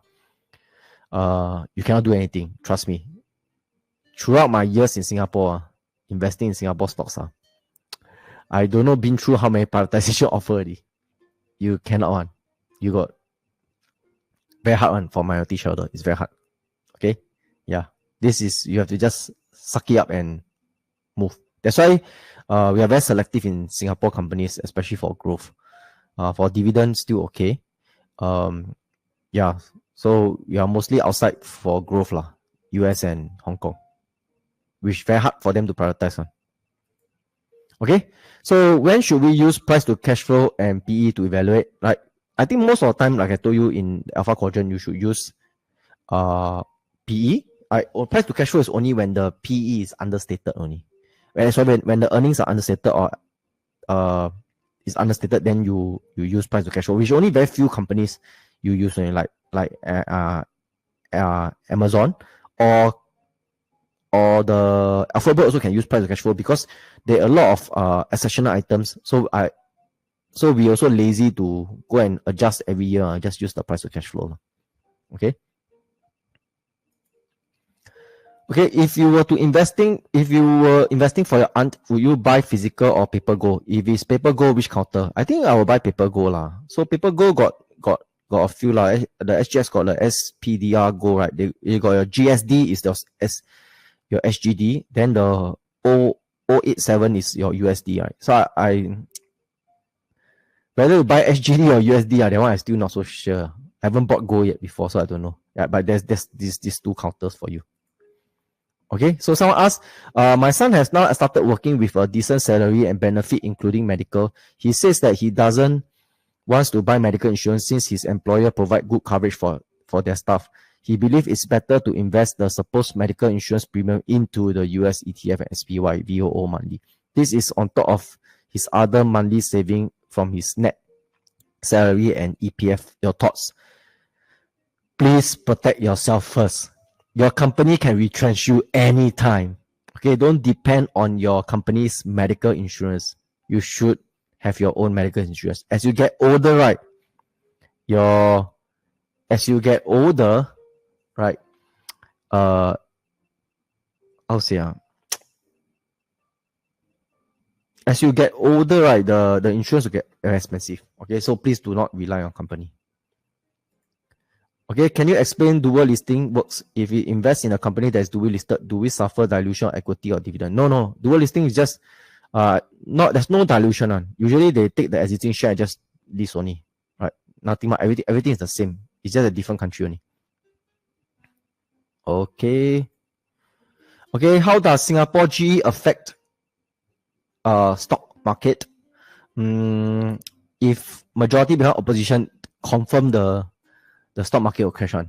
right? Because again, it's stability already. Because people invest in Singapore because they trust the PAP government, right? So the PAP government have to be in power, okay, in order for Singapore to become stable, okay? Opposition cannot be in power. If opposition in power, that means Singapore is in big issue already, okay?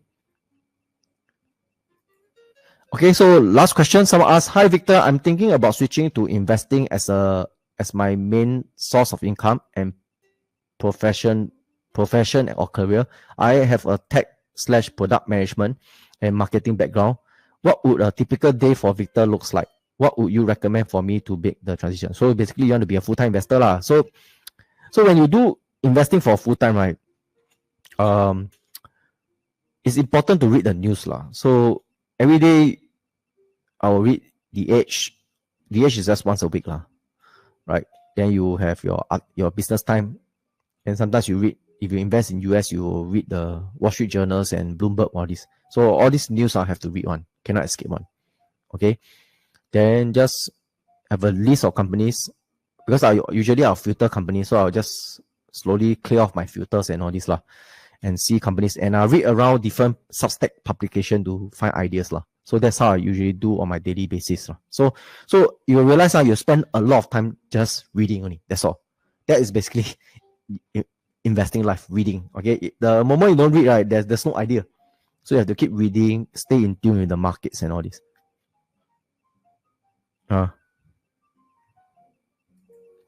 Okay, yeah. So that is basically all the questions. Really a lot of questions. Okay, how many of you actually likes today's AMA? If you like, do type in the chat and let me know, or you have benefited from today's AMA. Do let me know.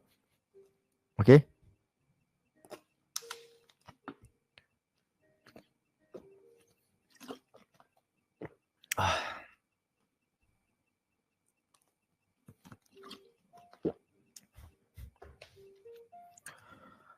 Oh yeah, YK asked about the CRI AGM. I think generally they are expediting on the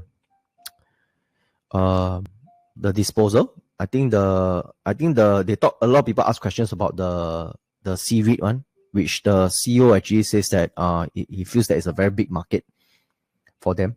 It's going to be a very big market. It feels that it's going to be one of the big REIT market in Asia. Can be comparable to Singapore also. So I think it's a good thing that they do, right? So yeah, that's all. That's the main thing I feel. The rest I think normal or nothing much. Yep. Okay. Harry say my question was not answered. Yeah. So like I told you, there's too many questions. I'm very selective on questions, right? And some companies, maybe you ask, I don't understand. I don't have the insight, so I can't answer your questions. Yeah. Yeah. Yep. I think, yeah, usually we have recording. We'll be send you through emails and all this. Yep.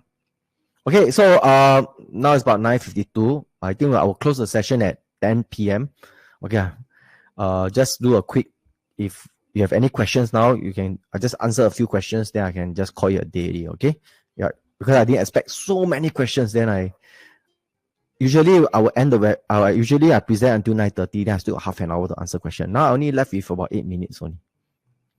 Tan say, view on Sheng Siong. I think nothing much. Sheng Siong, I think the company is very stable, very strong. It's just that not much of a growth. If I were to look at Sheng Siong, I would prefer a higher yield lah, because not much growth already. Why I want to take a lower yield? I mean, if you are okay with lower yield, then okay lah. Right.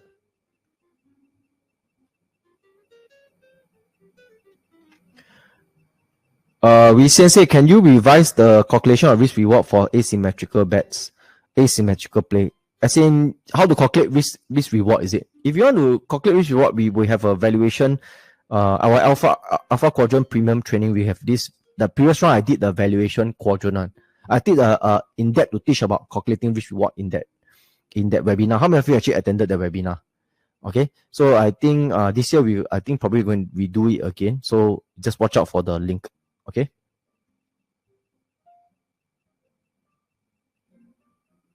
Wow, so many questions, Ali. Let me see.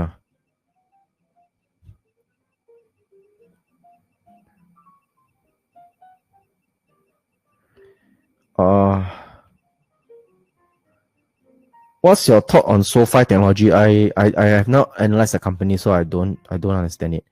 I think a lot of you asked about Nvidia. I think the valuation is decent lah. But I feel that now if you buy into Nvidia, the risk reward is not there. Because I feel if the market start to balance out the supply and demand, right? Eventually, even if they are still growing, let's say 50%, because previously they are growing 100%, they go 50%, the share price will tank significantly on. Because the expectation of Nvidia is very, very high. You go and look at iFast, you go and look at Tesla, all these, they went up very fast. I just worry of stocks that went up very, very fast. Then after that, they will come down very fast also. Right? It's usually like a mountain shape like that. Right? So like all the glove industry, right? The glove, right? You look at the glove stock, they go up very fast, the demand. Then when the demand equivalent, then they just go down only. Right? So usually if I own Nvidia, it goes up 10 times, then I'll just trim a position. I get back my initial capital first. That's my take on it. Yeah. JL say your view on likelihood on whether the world economy will enter into a recession. I don't know. I cannot predict. You don't ask me this kind of question. I really don't know. Yeah. Okay. CloudStrike. You cannot ask me. I don't have insight on that. That is Rusmin. So I can't comment. Meta Associate. I also don't have insight on that. That company is analyzed by my colleague. So I'm no insight on that. I have to ask. You have to, if you are Alpha Lab member, you can go ask. You ask Darren inside the forum. Okay. Jia Hui say, how about MasterCard and Visa? I think MasterCard, Visa are generally quite good company lah. But now the valuation, I don't know. I can't remember.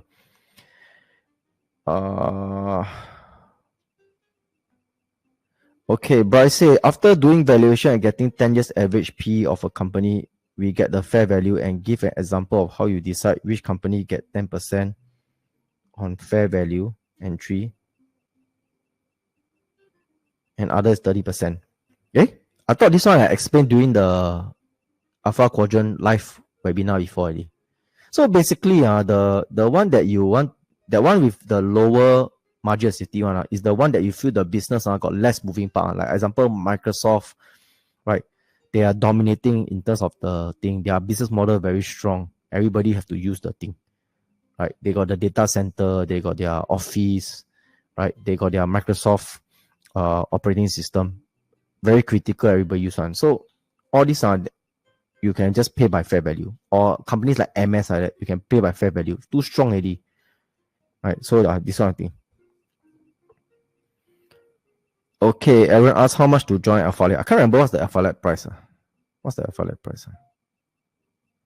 Can't remember lah. But we are relaunching the Alpha Quadrant in June. So if you want to join Alpha Lab, you can go attend the live webinar. Okay. Usually it's my colleague will tell me the price, because we increase the price on every 2 years or every year. Every 2 or 3 years we increase the price for Alpha Lab. Okay. Usually the old members will get the best price lah.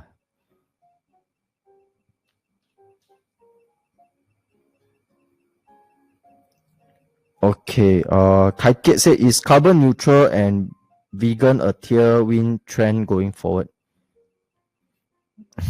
Actually, vegan, I don't think so lah. But carbon neutral, maybe. I think it is. Yeah, but I don't invest based on all this thematic one. Okay. Okay. Yeah. Okay, let me answer a few more questions, then I can call you a day.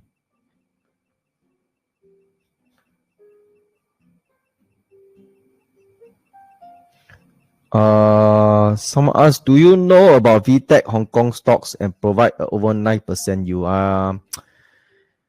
That company, I I think it's not analyzed by me. It's analyzed by my another colleague. Or did I analyze before VTech? Oh no, it's analyzed by Ji Hoi. Yeah, so I not much insight on that. I don't know. You have to check with him.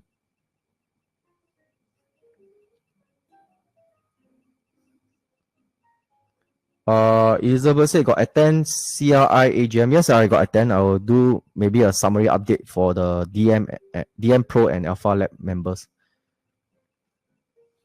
PayPal, nothing to comment lah. The time I think the previous round I think don't know when I did one webinar. Then I was saying that the valuation is quite good, but I don't know what's the valuation now. I have not looked at PayPal. Okay, but I think payment solution a lot lah out there. Yes, I think another one even stronger than PayPal nowadays, or growing very fast, called Aiden.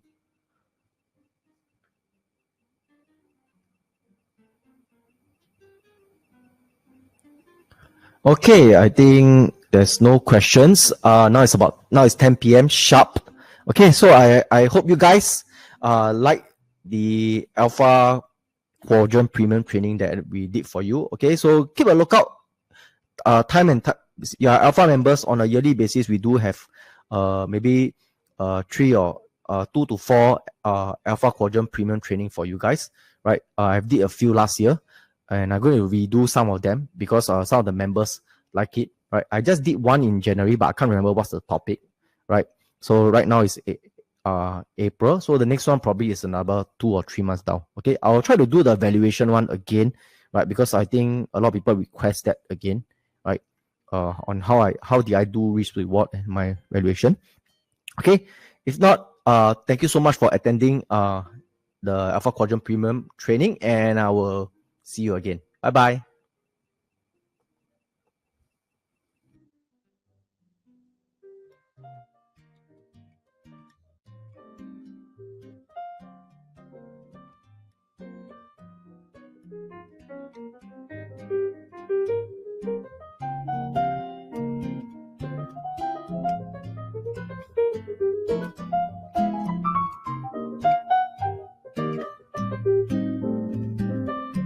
Thank you.